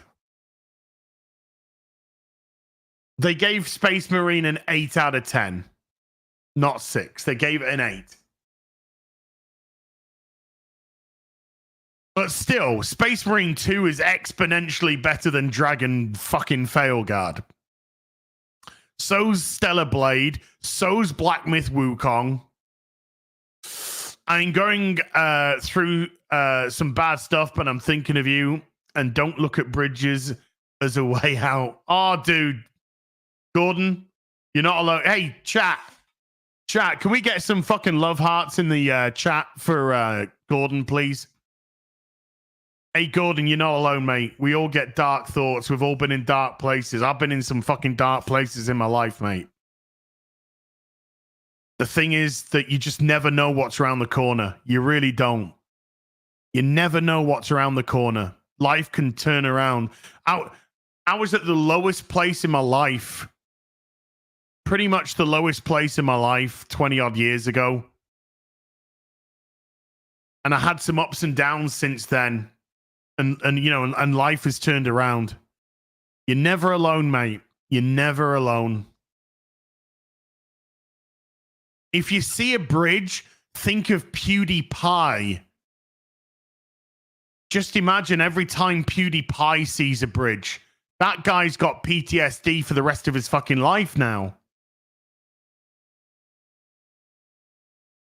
Nothing but love, Gordon. Nothing but love, buddy. Sarcastic Hawk with a £5 says Dragon Age 2 suffered from a rushed 18-month development. True. As regards to its issues, Veilguard suffers from being an ideological lecture over being a game. Well, again, I need to stress. Well, first of all, I absolutely agree with you on Dragon Age 2. They rushed it out because of the success of Dragon Age Origins. They rushed it out. You could tell it was rushed. Still better than fucking Veilguard. But Veilguard, 10 years between Dragon Age games. It's an ideological disaster for sure, but it's also fundamentally broken. As I've gone into all the different reasons, it's fundamentally broken as a game. The story's pathetic. The characters are pathetic. The dialogue's pathetic. The combat is awful. The game design is linear. The levels are non-engaging.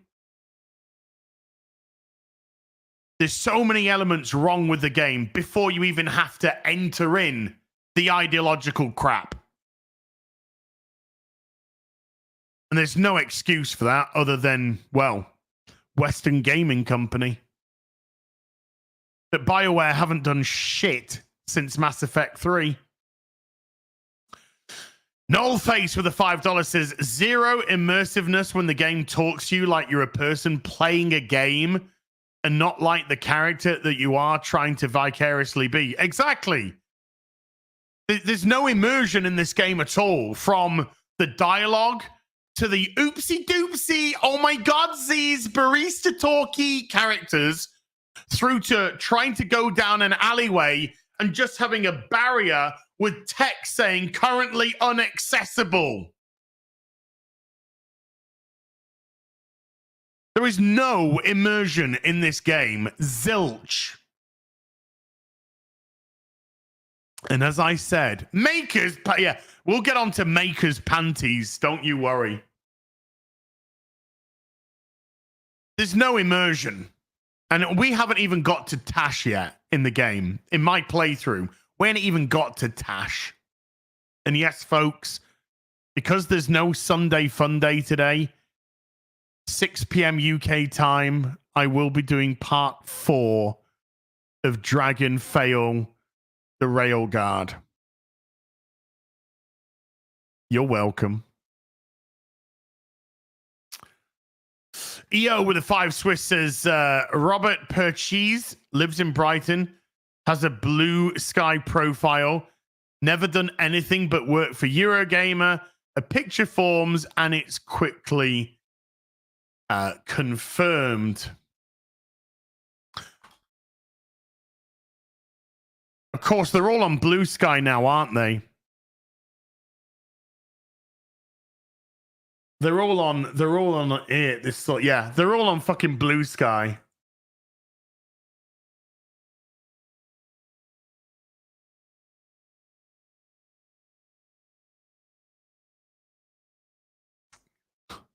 This is their Instagram profile. A silly sausage. A journalist for Eurogamer and podcaster. I also act. This is my personal account and semi-dormant. Perhaps that will, change?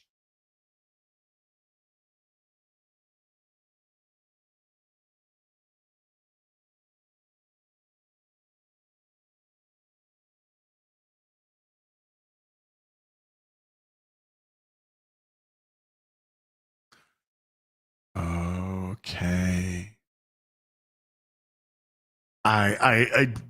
You have fucking hell.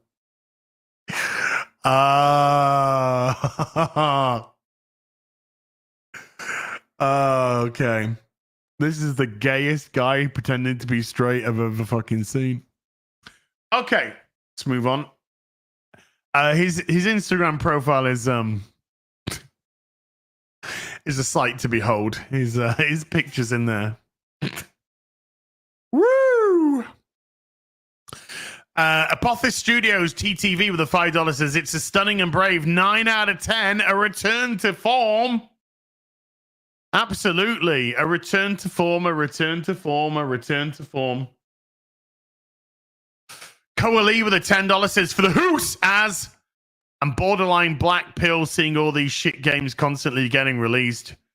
Bought Metaphor, Refantasio, Justo. Distance myself from this madness. Have a great Sunday. Dude, I've nearly completed Wukong for the third time. For the third time. It's such a good game. Dragon's Dogma 2 is a really fun game if you want to get a good RPG, a fun RPG. Get that going. There is some good stuff out there. Space Marine 2, fucking do it. Space Marine 2. There's some good stuff. There's just unfortunately a lot of dog shit coming from inverted commas AAA. Nullface with a $5 says, if this is the last afternoon tea with Az, at least we can go out on a high. Exactly.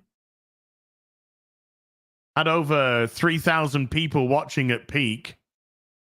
But if this is the last afternoon tea with Az, at least we went out on a high.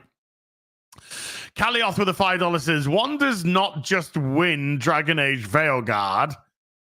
There is evil there that does not sleep. Not with 50,000 copies sold could you do this. This is folly. Thank you, Gandalf. Kalioth has been a member for 10, thank you. And Darth Yeager's been a member for 7, thank you. Python Bacon with a $5 says Jason Schreier is pulling his he's pulling his barv so hard right now. Well, how'd you do push-ups when you crawl on your belly? Timber with a $2 says writes for Bloomberg now. Yes. Says everything you need to know. From Polygon to Bloomberg. Kalioth with a $10 says, if a budget of 250 million is accurate, they need somewhere in the region of 5.5 million copies sold to break even. If 1% is 55,000 players, that is 5.39 million missing.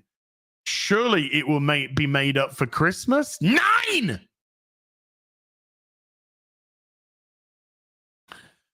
We don't know the budget, right? We don't know the budget for sure. We can only speculate. My speculation is at least 150 million, at least. Remember, this game has been in development hell for years. Development hell. So you've got to take into consideration how much money has been wasted before they even got the idea that they wanted to run with. So I think at least 150. I think that's being exceedingly fair. 250 million wouldn't surprise me. But are we ever going to find out? Don't know. I see you legalize, you naughty sausage. Another naughty sausage. But yeah, it's got to sell. It's got to sell at least 4 million copies to break even. It's got to sell at least 4 million copies. I don't think it's getting anywhere close to that. I think it's selling round about 1 million copies. That's it. Angela Richter gifting a membership to the stream. Thank you, Angela. See you at the party, Richter. Boobies. Sky Devil with a $5 says, I agree with you on the Steam sales for Dragon Age. Only it's not Dragon Age. It's Drag Queen Age. We're still waiting on Dragon Age. Oh, this doesn't in any capacity feel like a Dragon Age game. It doesn't. It barely feels like an RPG. It's not. It's been a walking simulator for most of it. It really has. Hey, Kara. Dinos with a 200 checks says they are trying to hide truth under a shade made of gaslighting. That's their favorite thing to do. Gaslight. What they do not realize is that gamers over the years became experts of uncovering truth even in darkness. Yeah, it's you know, like I said, there was gaslighting because there was no quantification of what it actually meant. When we started to do some comparisons on some like-for-like games, then it looked really poor because guess what? It's selling really poorly. It's performing really poorly. JS Pena with a $2 says happy anniversary to Gojira. Long live the king. They're making a sequel, aren't they, to Godzilla -1. Woo! Still bat with a 5 Canadian says Failguard still has not matched Wukong's benchmark tool all-time number, and this is a benchmark tool. 2.5 million. 2.5 million for Wukong. Crazy. Anthony Landorfi with the 2 Australia says, what about Cyberpunk? We had a look at that one. Sushioshi with a $20 says, Steam has 10K mostly positive reviews only. Who did they pay or how did they manipulate that? It's so obvious. But how does that even go? Do they have lunch with someone at Steam and slide them a check? Look, reviews are what they are. If there are players enjoying it, fine. Enjoy yourself. I'm not trying to tell anyone how to feel about the game. I'm just telling you how I feel about the game. And I think it's shit. Mostly positive. I mean, there's no accounting for taste. But you can have a game that gets 100% reviews, is absolutely beloved by the fans. But does that mean it sells? The two don't necessarily coexist together. If you look at Metacritic, for example, and by the way, if you know, Metacritic is what Metacritic is, and we all know that. However, a lot of the game companies do go by the Metacritic score. And it looks like there are bonuses which are attached to the Metacritic score. Now, the Metacritic score for critics is 84. The Metacritic score for players is 3.8. So 84 for critics, 3.8 for players.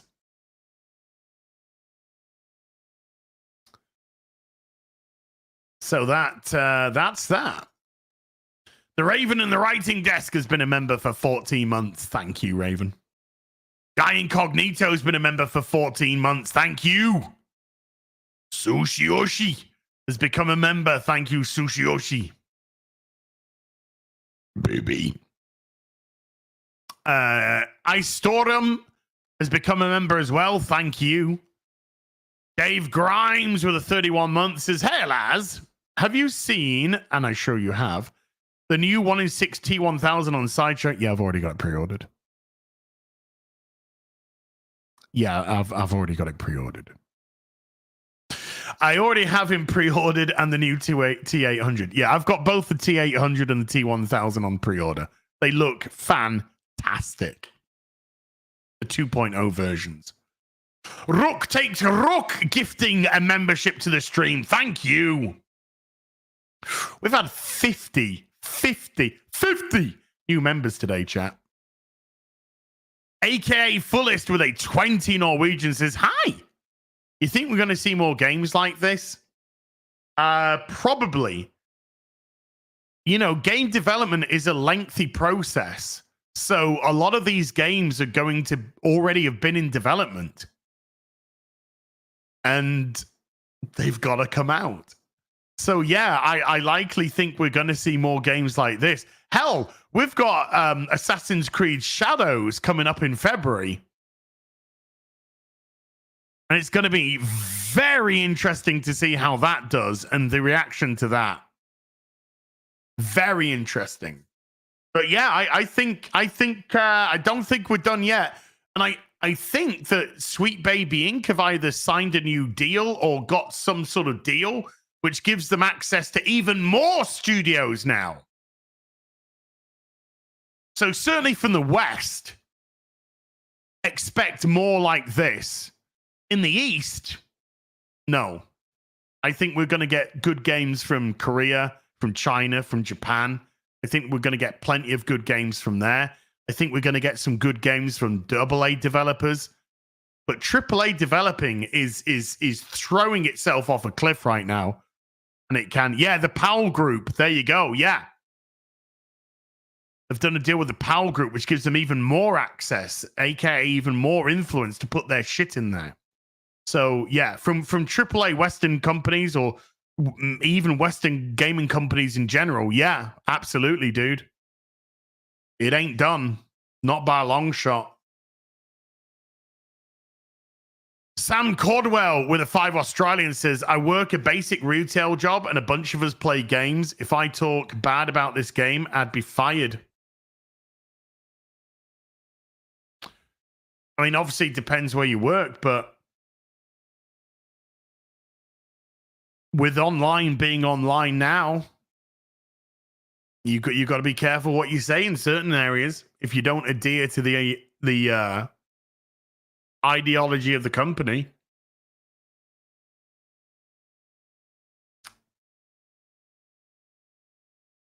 Doesn't make the game any better, though. I mean, I'm interested in Exodus. I'm very interested in Exodus. I've been excited about it for a little while now. Well, excited. I've been anticipating it for a little while now. But then I saw that Wizards of the Coast are involved, and I'm like, So I'm kind of a little bit nervous. I'm willing to give it the benefit of the doubt, but I'm kind of a little bit nervous seeing that Wizards of the Coast thing there. Weird Robot with a $5 says, as your glasses don't make you look gay, your face does. Excellent. That's what I wanted. Splatoon for Trump with a $10 says, the biggest NPCs in gaming are those who still think DEI is a good idea. If you can't admit that DEI is an abject failure, even after many flops, Tim and Kamala are officially smarter than you. As YouTube crashes a fuck again! Christ's sake, YouTube! Google, sort your shit out! What is the conflict? Oh my God. So annoying. I'll transfer browsers before I stream tonight. I'll transfer browsers before I stream tonight, chat. Yeah, DI is a disaster. It's getting in the way of entertainment, but that's what they want. They don't want you entertained. They want you educated. They want you indoctrinated. Let's just call it as it is. If you don't adhere to the narrative, you're a Nazi. That's all we've got. If you're anything right of fucking far left insane, you're a Nazi. That's the way they view you. I ain't got any time for this shit. I got better things to do with my time. That's why I've got no problem speaking out against this shit constantly.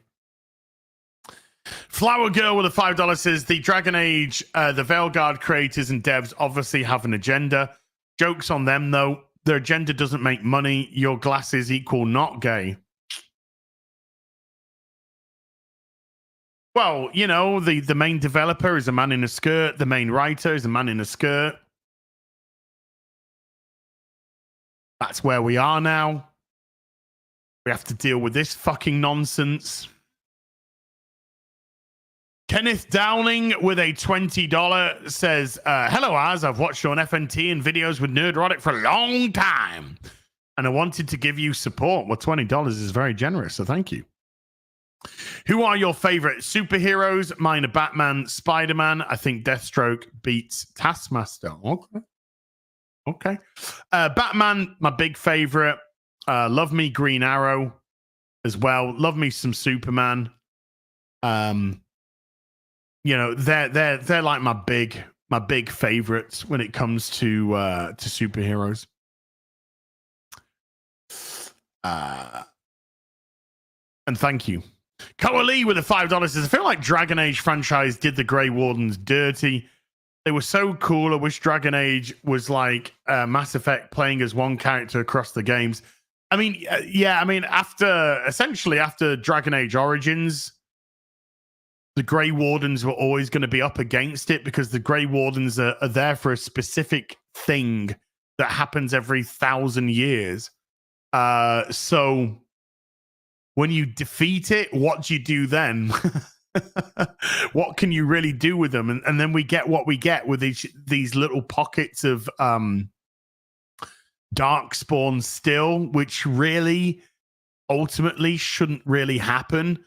And then we get, you know, them trying to do the demon thing, which is just like, but no.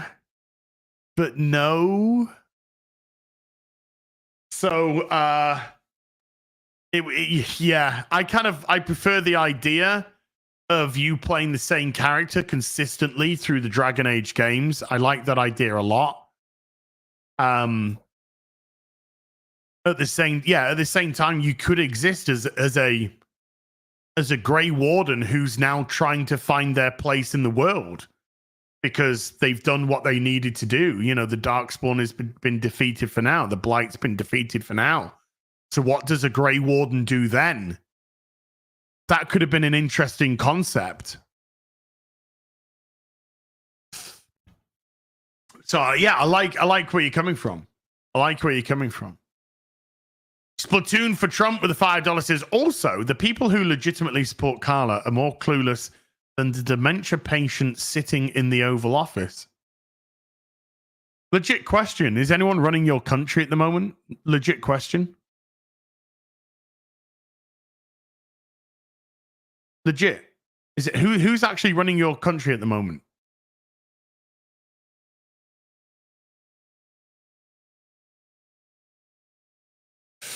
Turmoil with a €2 says Inquisition also had the no origin issue. Yeah, I like having your protagonists established. I like having your protagonist established.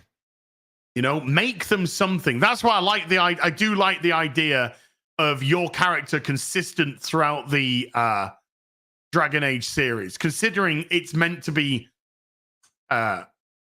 chronologically carrying on from each other. Number 2 happens after number 1, the events of number 1. Inquisition happens after the events of number 2. Veilguard happens after the events of Inquisition. So, you know, what are these characters doing now? Crimson Shadow with a £1 super sticker. Thank you. Hot dog. Jaded Fett with a $10 says, know what I watched every day after school in the mid-80s? He-Man followed by She-Ra. No one made a big deal of having a female lead. It was just a fun show. Oh, yeah, I watched them all, dude. He-Man, She-Ra, Thundercats, Transformers, G.I. Joe. Terrorhawks. I watched the whole thing. I watched them all. Love them. Great times. Kipper has been a member for 51 months. Thank you, Kipper. Nullface with a 50. This is Go By Unknown 9 Standard Edition. I think we're gonna have to play it. Ulysses 31. Mwah. Cities of Gold, the Musker Hounds, all of it.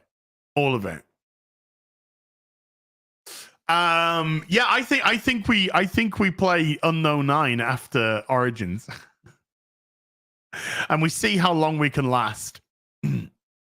I was destroyed, mentally destroyed after 3. Oh yeah, we Battle of the Planets for sure. Yeah. G-Force Battle of the Planets, Jamie and the Magic Torch. I could go on and on and on and on and on and on. Threadnought with the £2 says, I'm glad you're enjoying it so we don't have to. Yeah, I'm having a gay old time, me.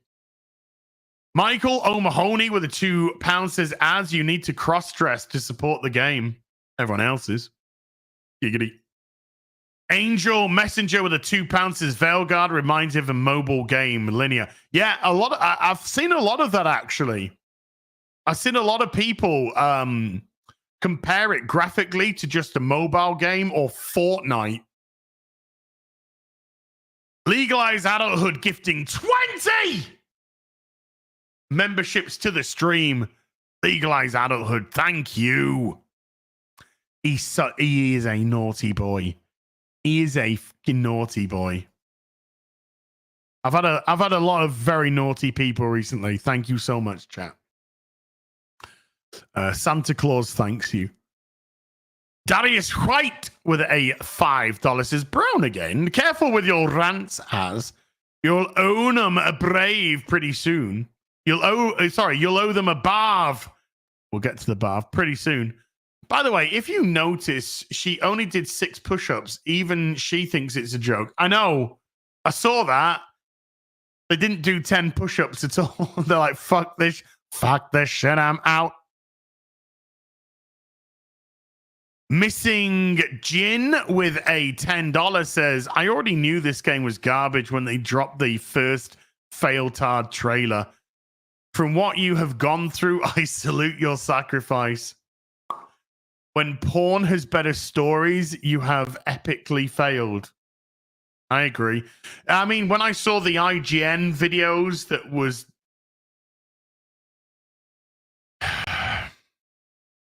I said then the combat looks dull, but, you can't tell until you are fighting. I have now fought. The combat is shit. I said the dialogue looked atrocious. I said the animation style is awful.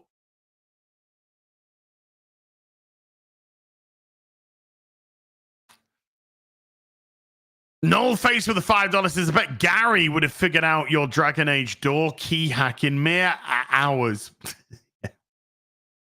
Days, years. Royston Parker's been a member for 18 months. Royston, thank you. Legalize adulthood with a... Undo! All of this toxic femininity disguised as male role-playing in modern games has me playing Borderlands again. Simply shoot everything in sight and have fun. Amen. Screams for the bankers! As he goes through the town. Pew, pew, pew.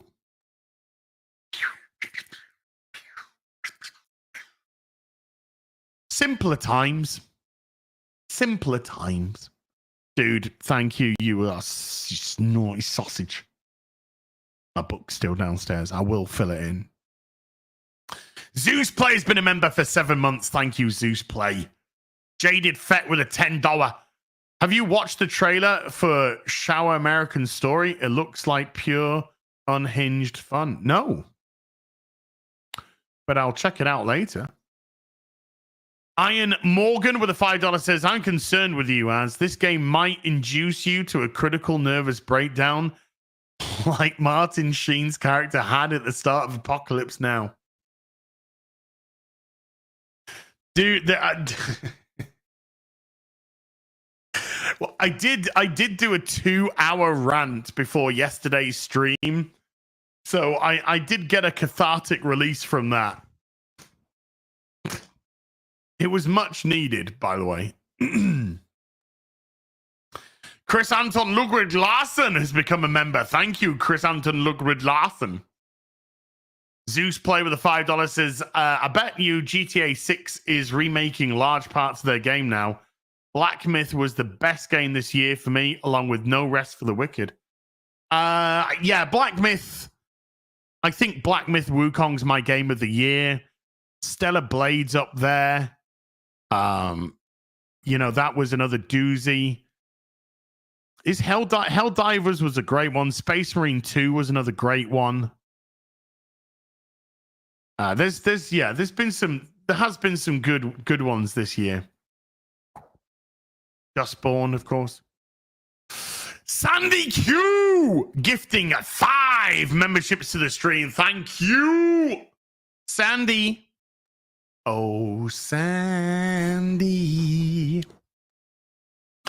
AKA Fullest with a 50 Swedish says, I'm an Assassin's Creed fan. Love the franchise. But seeing the direction they went now, it breaks my heart. Assassin's Creed is dead. It's going to be very interesting to see. It's going to be very... Archangel, I see you. We'll get to you. It's going to be very interesting to see how this Assassin's performs.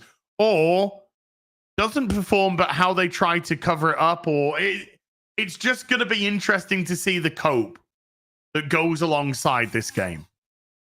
Because for all intents and purposes, it is not got good pre-orders. Which is good. You shouldn't pre-order. Unless you want like a very special collector's edition that is legitimately limited in number. Not the collector's editions that there's 68 million thousand of them. Ryan Bannon with a 5 Canadian says, we're the Dustborn. This bug is airborne. We're the newborn. Our kind is... I was going to say something else at the end of that. Newborn. I was going to say fucking stillborn. William Barr with a £5 says, next Witcher game is going to be a shit show. I like GOG as well, but CDPR is going to be dead unless Polish government bails them out. I hope GOG survives. Look.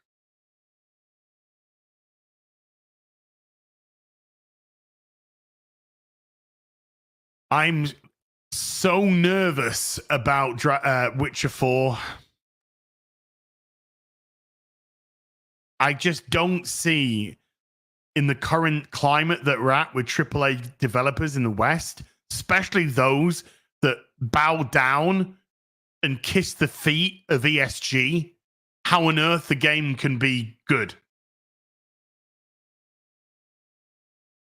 We're always going to have The Witcher 3. We're always going to have The Witcher 2.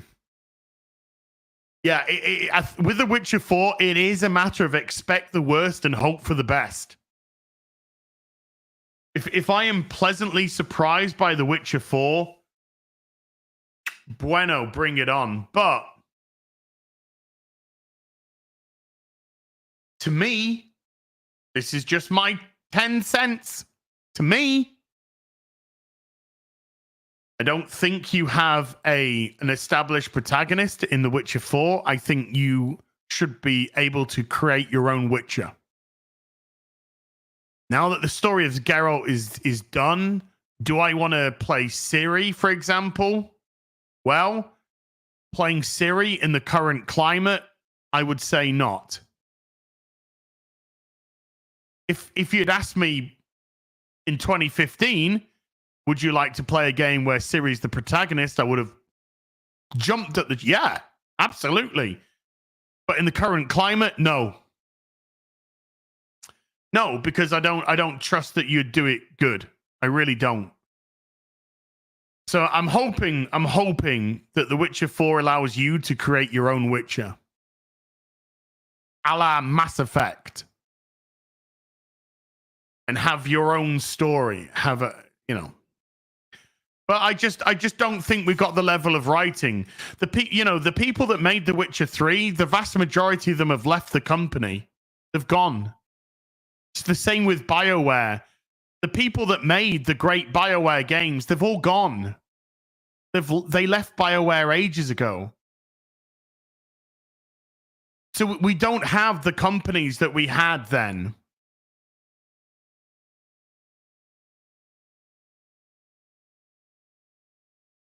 And that's the sad thing.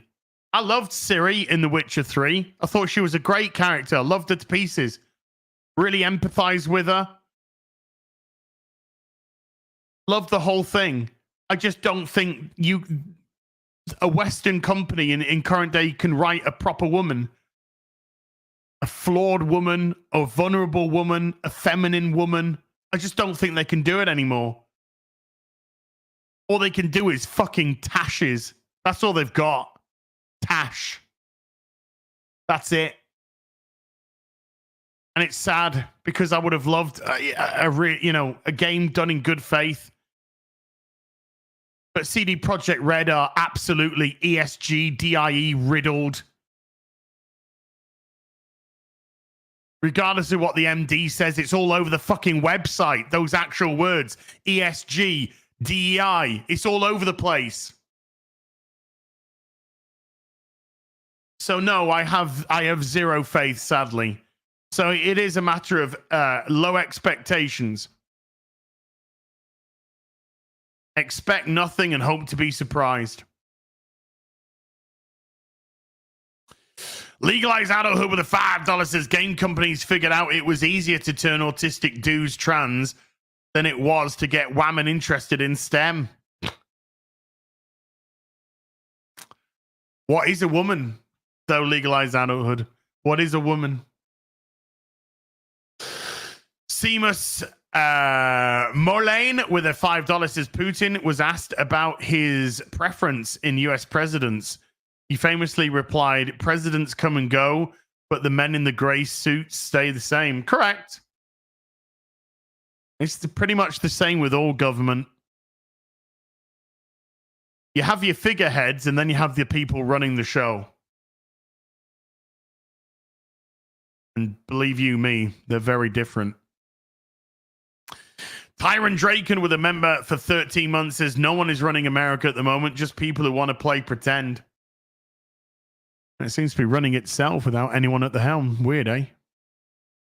Literature Devil with a $5 says if Veilguard is going to serve as modern day slop, they can at least let us role play a bigot. Can't do that. Can't do that. You must conform to the ideology. You must conform. You must be an ally. You must always be portrayed as an ally. If this was reality, right. No, fuck it. I'll say it now. We'll see it in a bit. But if this was reality, the way that Tash behaves in the game, I'd tell them to fuck off. Get out the party and fuck off. You fucking prick. Get the fuck out. You weirdo. That's how I would react. And maybe once upon a time, there would have been an option for that in video games, but you're not allowed. Trash, yeah, trash, not Tash, trash.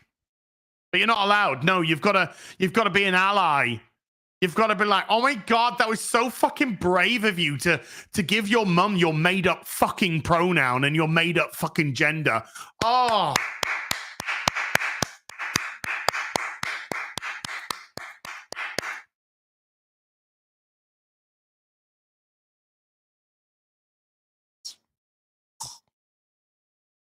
AKA Fullest has become a member. Thank you.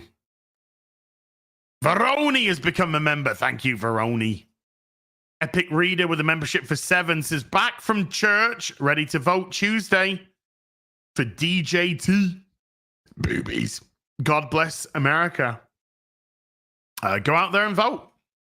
Whichever way you want to. Go out there and vote. Exercise your right if you feel the need to. I didn't feel the need to vote in the general election for the UK because there was no fucking point. Shark Bites Entertainment with a $10 says, I get what you're saying about the problems with the Grey Wardens could have, but they had a setup with the architect and never continued it unless it's one of those novelizations that I did not read. DB with a £2 says next cosplay as Omega Supreme, Megatron, or Prime. Next cosplay? Hot Rod. Cop. Kenneth Dowling with a $10 says, do you favor non-powered heroes as those with powers? I just love Batman and Spider-Man is my favorite hero with powers who can still be street level. That's my opinion. Yeah, I think I do. I think I prefer more grounded heroes. Batman, Green Arrow, ones that don't have superpowers. I just find them more relatable, more interesting personally. I like Spider-Man. Spider-Man's a big favorite of mine as well. Do like me some Spidey.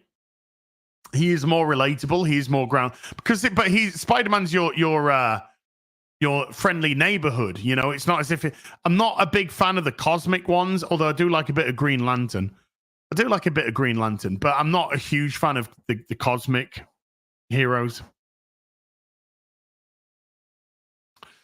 Robert Chambers Jr. with a $2 says, love your stuff as Gordon. You are loved. Stay here. There you go, Gordon. Lots of love there. Archangel gifting a 20. Woof. 20 gifted. 79. 79 new members today. Archangel, massive thank you. Won't you be mine? Brett Lifers with a $20 says, for the hoose. Thank you for playing Dragon Age Fail hard so I don't have to. You're doing God's work. It's a thing. Taking some severe haymakers to the brain, but you guys are having, when I say fun, you're clearly enjoying the pain that it's putting me through. I am but your humble servant, chat. I am but your humble servant. Brian Ross with the $5 says, out of all the Failguard insanity, we all had a really good laugh with your character creation and the oof. Everybody was oofing all over the place. I'm going to have to do an oof emoji.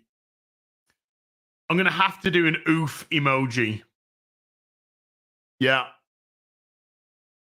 We'll do that. We'll get an oof emoji going. I'll get that created.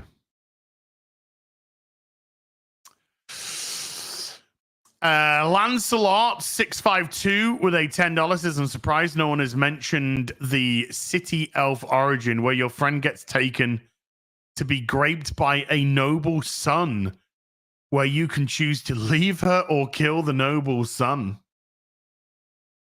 And I totally forgotten about that, to be honest with you. I do remember in The Witcher 2 that you do a quest for this elf girl, this elf lass, and as a reward you can fuck her. So of course that's the reward I chose. Gathering Clouds has become a member. Thank you, Gathering Clouds. Corajin has been a member for 25. Thank you, Corajin. And I still not. But a £2 says, new Dragon Age. Everybody talks too much. Just shut up. They do. Not only do they talk too much, but they don't even allow you to solve a puzzle. They don't even allow you to react to the cues that are given in combat. They just can't shut the fuck up. You're being targeted. I know. There's a big fucking arrow coming to me. Move out of the way. I know there's a big red circle underneath me. Get to a puzzle. Right. What do I do? Right. You need to line up the thing. You can't do anything. Not that the puzzles are complex, but you can't do anything. They just can't shut their fucking mouths. It's a game made by retards for retards. How do I do this?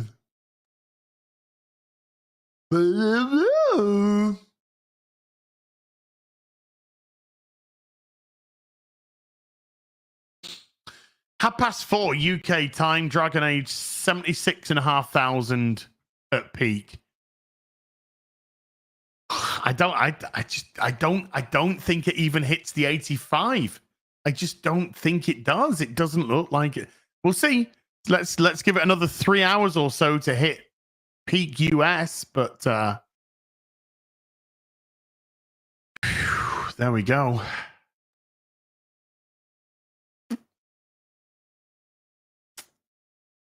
Right, let's show a couple of things off.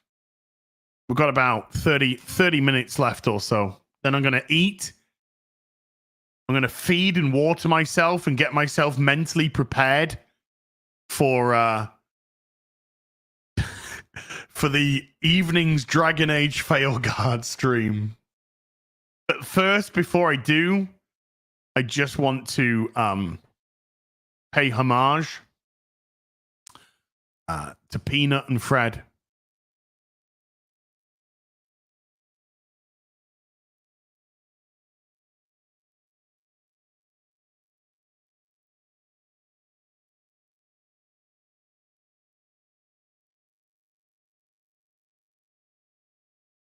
So a moment of silence there for Peanut and Fred. My little tribute. My little tribute. Oh. Why did that hurt so much, chat? Why did that hurt so much? Even now, I'm getting emotional. Even now, I'm legit. I'm getting emotional. Why did it hurt so much? It fucking that hurt. Oof. I would watch Peanut videos on Instagram.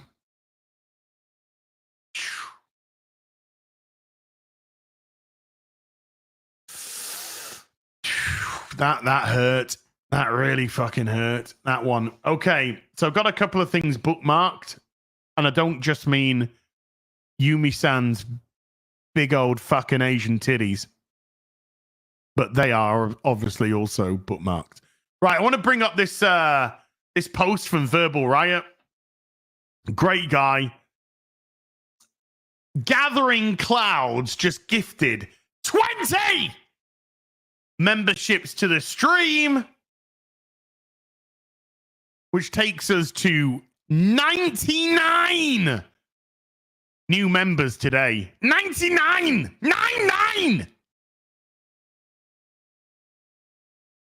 Thank you so much indeed, Gathering Clouds. Here, hold on. Boom. There you go, sir. Gathering Clouds. Mahusive. Thank you. Mahusive. Thank you for that. You honestly, chat, you spoil me rotten. You do. You do, you do. Right, let's share this from Verbal Riot. This is absolutely, by the way, this is perfection. This is perfection. If you're on social media, follow Verbal Riot. He's fucking awesome. He's cool as fuck. Great guy to talk to. Stream with him a few times on Robert's channel, Chris's channel, you know. Fucking awesome dude, right? This is just perfect. This is the scene. We know what this scene is. X in Wonderland gifting a membership to the stream, rounding up to 100 members for the stream. X in Wonderland, thank you. Alice in Borderland, by the way, season 3, coming early next year. They have wrapped, finishing. Alex Darby also gifting a membership as well. 101, baby. Room. Oh, we're in room 101 right now, Alex. So there you go. Very apt. Right. This is the scene, but the scene has been slightly altered. And it's just perfect. Are you ready? Here, vegetables. Thank you. So I'm non-binary.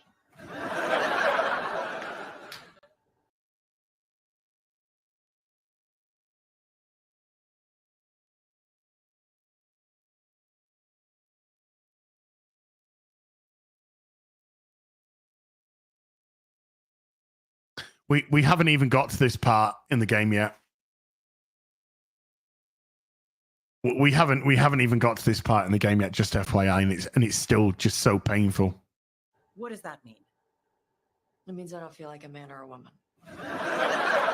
If you are neither a man nor a woman, then what are you? Non-binary. I just said, and I'm going to use they instead of she from now on. This is because I have This is chat. This is the fucking weird, right? As much as the laugh track is just perfect, because it is absolutely perfect. This is a current day video game.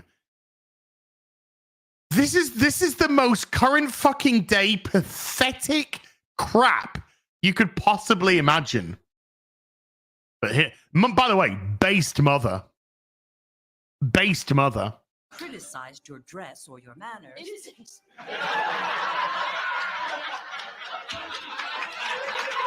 Under the Q, the term for one whose gender does not match the one given to them at birth was a cuniflock.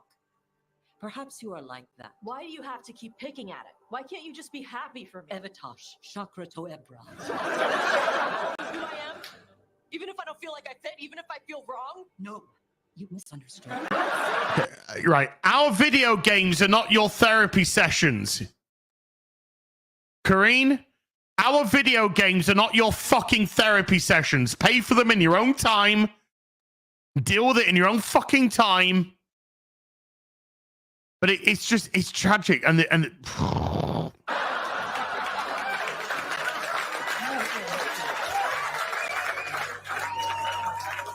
will go.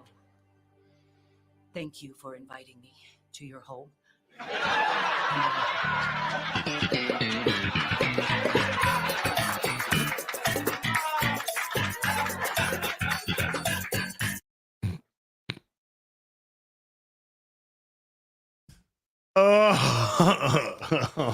based mother, by the way. Can I get the mum in my party instead of trash? Can we get the mum in the party instead of trash? That'd be awesome. It's a great little video there. These are actual words being said in a Dragon Age game. It might be time for EA to take BioWare behind the shed. I think so. I think so. So that's one little thing to have a look at. Bow, ba ba bow, ba ba. Ooh.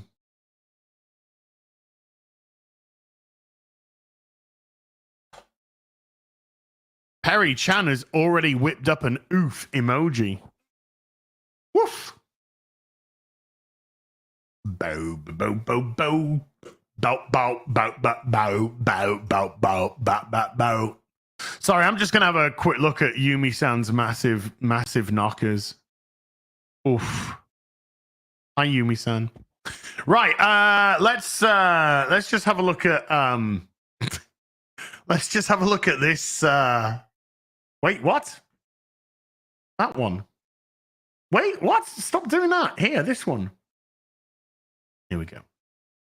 Let's just this is if you didn't see the stream, here's a reaction to Oof. Caught in 1080p as dies. Lucanis, you'll have to kill me. There's got to be another way. Oof.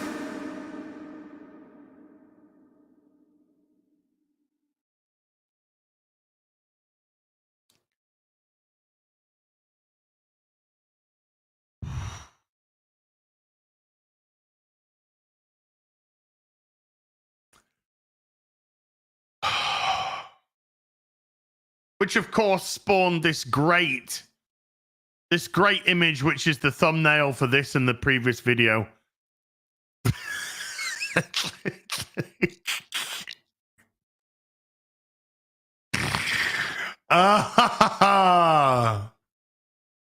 So good. By the way, it's amazing to see my character's face is on so many thumbnails for Dragon Age videos on YouTube right now. It's hilarious. It's hilarious.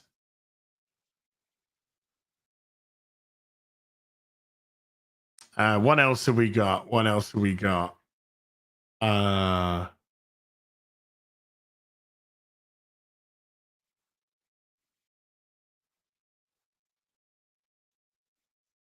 Oh, that was part of the conversation about coffee.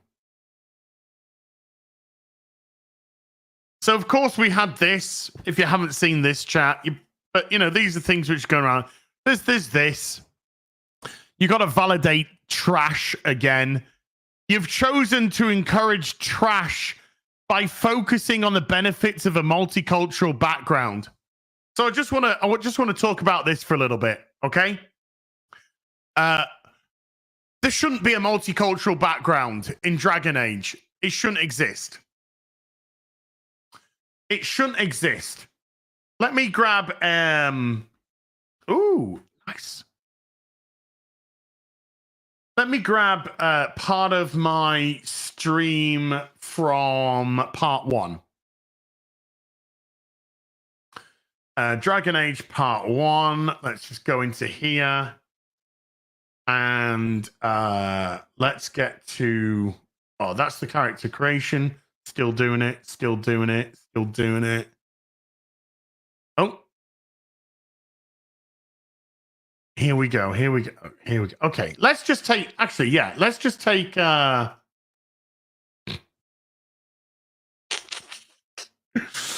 Let's just take... I don't even know what her fucking name is. Bellara. Let's just take Bellara as an example, right? AKA X-Ray Girl. So let's just take Bellara as an example, right? Why is there an Asian elf?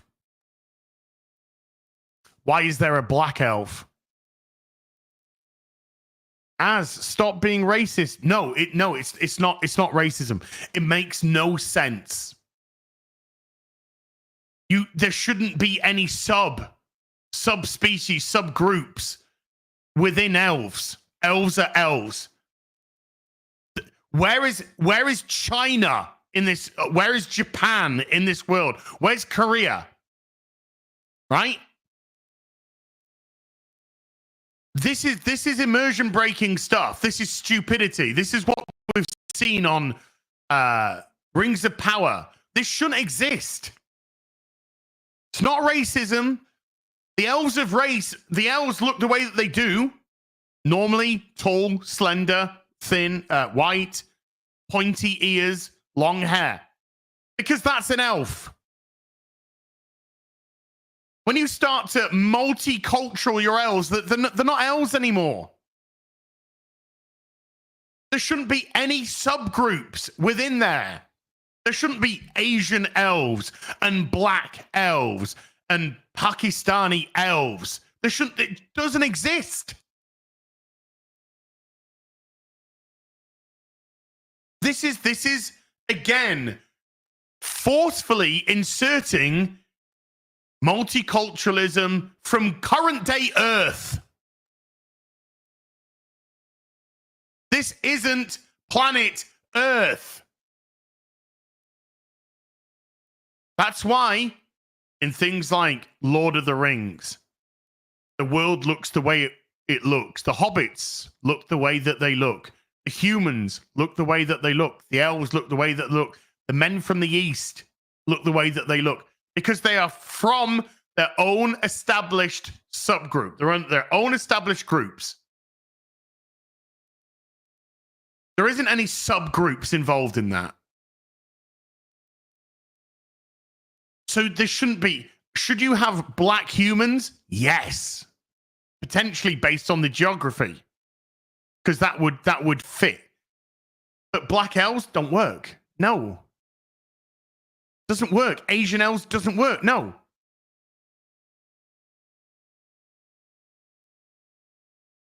Because it should be the geography and the race should be depicting what they look like and the color of their skin.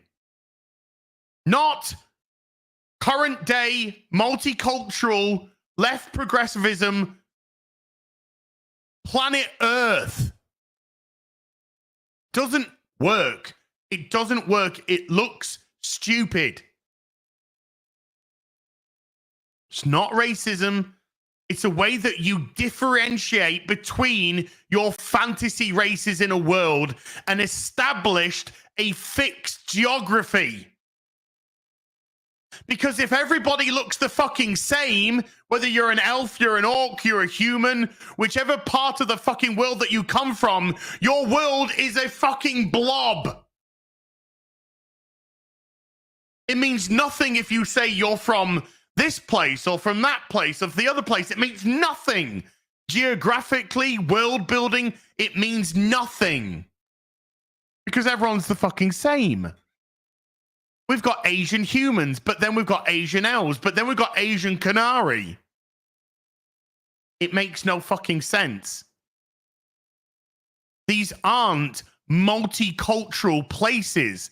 This is a medieval fantasy world. There is a very fixed demographic. There is a very fixed geography. But on planet Earth, in current day, that doesn't match progressive, multicultural political ideology. Therefore, it has to be inserted into it. It's stupid. It's just stupid.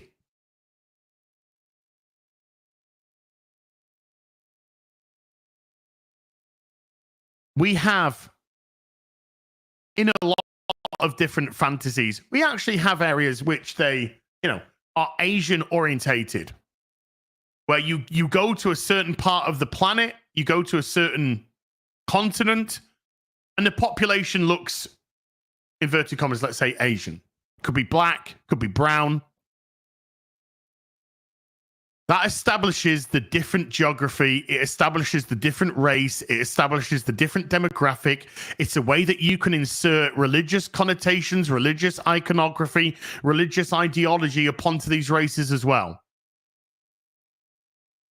It's a good way of making your world feel different and feel diverse, but diverse through a natural progression of geography and demographic.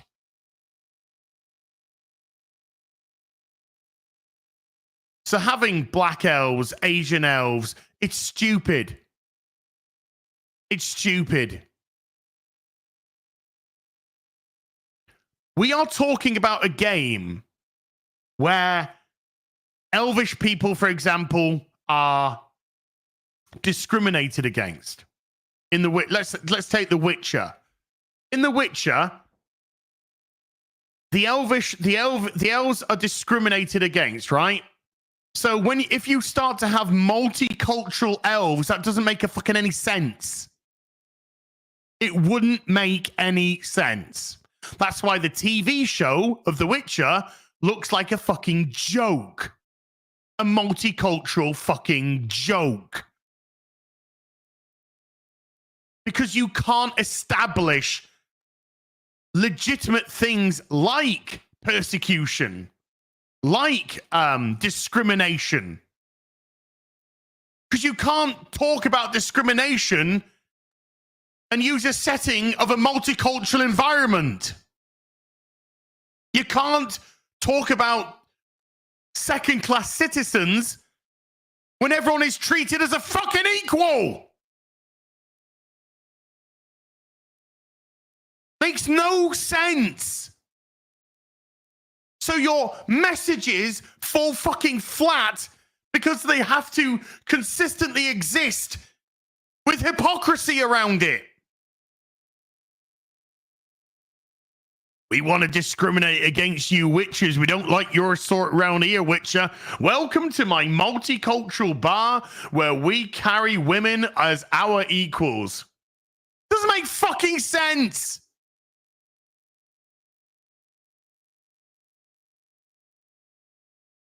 War is hell, but women are leading the way. Women are leading the way on the battlefield. No, you're not. No, you're fucking not. You'd be fucking dragged somewhere and some horrendous things would happen to you. Horrendous things would happen to you. You're not stunning and brave. It would be horrific. But we can't have that because the I'm trying to think of the word I want to use here. The absolute the inability to not insert modern, current day, ideological, predominantly far left politics means that you can't treat people in that manner, the manner in which they would be treated.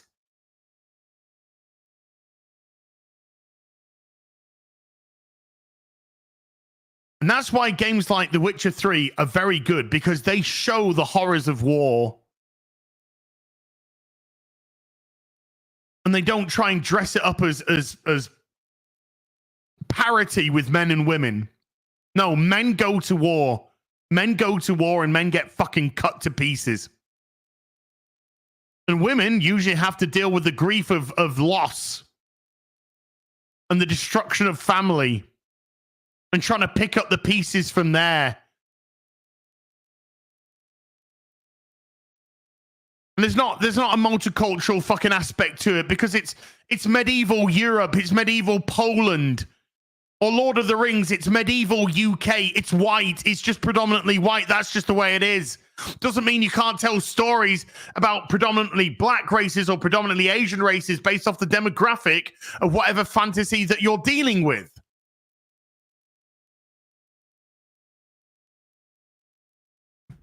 But the absolute inability to not insert modern day Earth far left ideology ruins fantasy, annihilates fantasy and immersion. And what you end up with is a fucking game like this, where they all talk like they've just walked out of fucking Starbucks in Seattle. Oh, like, oh my God, I'm such a quirky, dirky, furky, dirky, murky, perky. You sound like a fucking retard. And you look like a bint.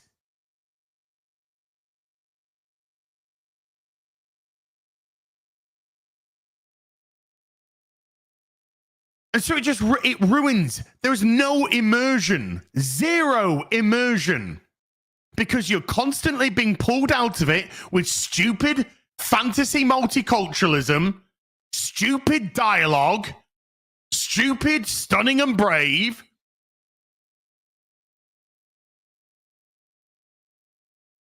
You can't display how certain characters can be weaker in one area and stronger in another, because you can never show a woman being weak. So the women always have to do everything that the men can do, instead of understanding that maybe they can't do this, but that doesn't prevent them from doing that. Showing a weakness and a strength, which makes them relatable, which makes them have the ability to be empathetic, understand. You can't have a woman be feminine, because if your woman is too feminine, then far left ideology perceives femininity as a weakness. Also, they perceive femininity as a trait that men desire in a woman, and they don't want that either. And so we just have a bunch of fucking men walking around disguised as women, which is pretty ironic when you look at who fucking made this shit. Your individual voices get lost, and homogenization starts to come in, with everybody speaking the same, everybody sounding the same, everybody on the same fucking page when it comes to the group and ideology. Can't offend anybody, can't kick anybody out, can't challenge anybody, can't demolish anybody. Welcome to Dragon Age Failguard, a fucking wet fanny of a game.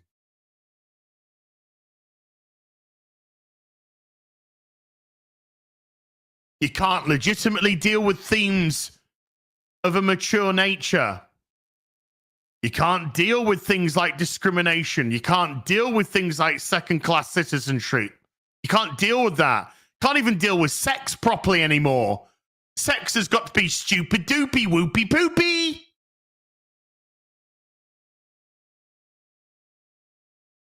You can't have the development of good, honest relationships between characters with meaningful dialogue and understanding and empathetic natures. And again, The Witcher 3, perfect example of how good that can be.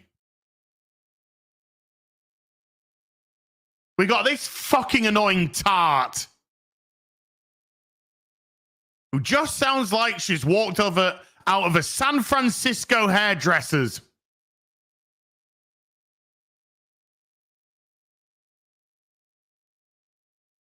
World breaking, immersion breaking, game breaking.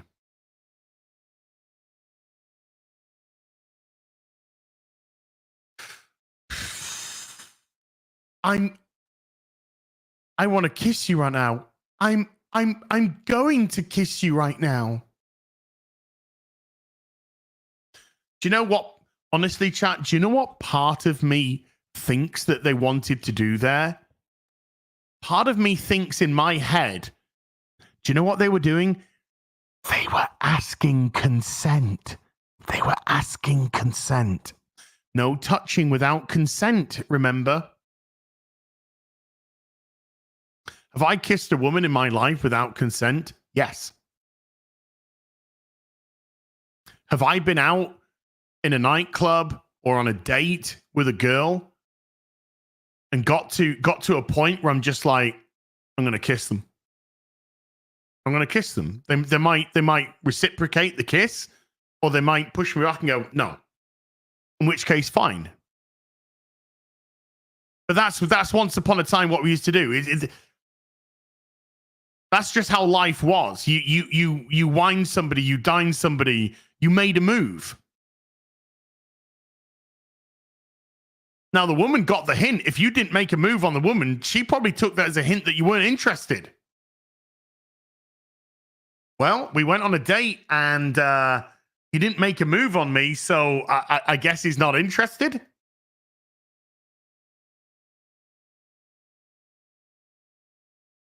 We've seen it in TV, films. It used to be all the time. TV and film, all the fucking time.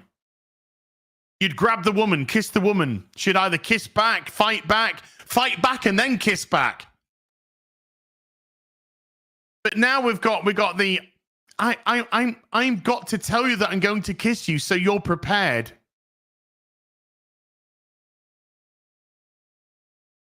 It's like you've never actually had a proper developed relationship with somebody.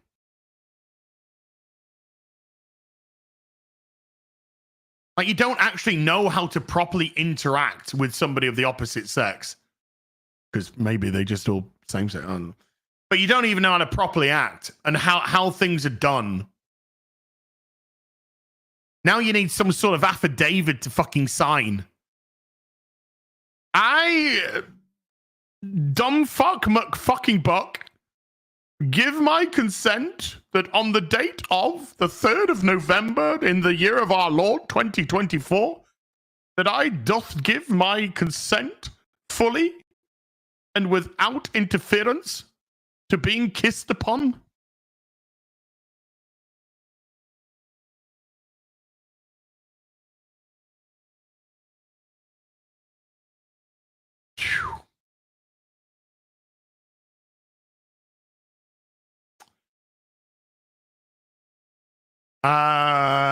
Let's see where we got to.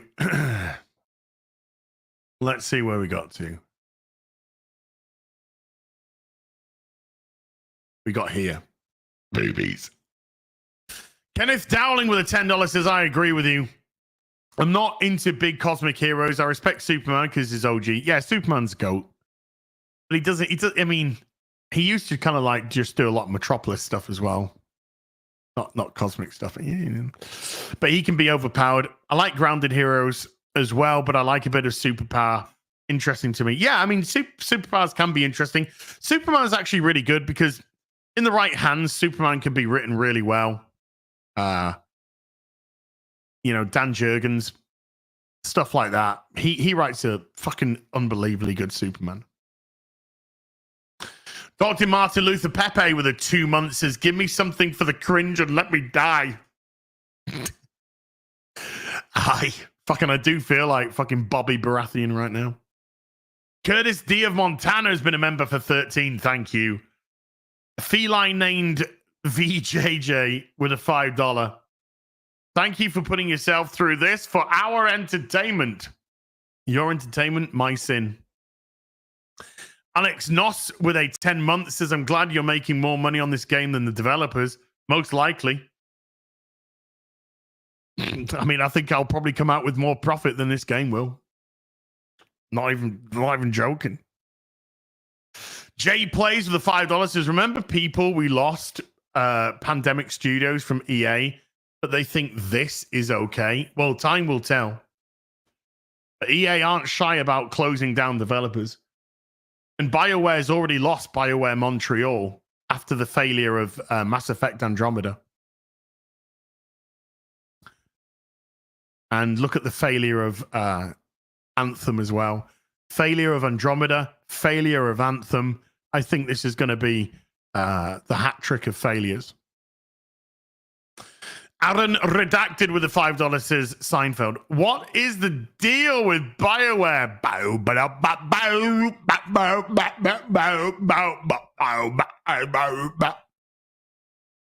Gathering Clouds with a £5 says, I've never wanted to mod a game before, but I want to add a skip button to this. I want it modded. I want it modded so that graphically it looks better, the characters look better, and I want it modded that all the story and dialogue is changed. I want it modded that all the combat is changed and the worlds are changed. Actually, I just want a new game. I want a different game. Lytton25 has become a member. Thank you. Legalized Adulthood with a $2 says, incontinent on 10 continents.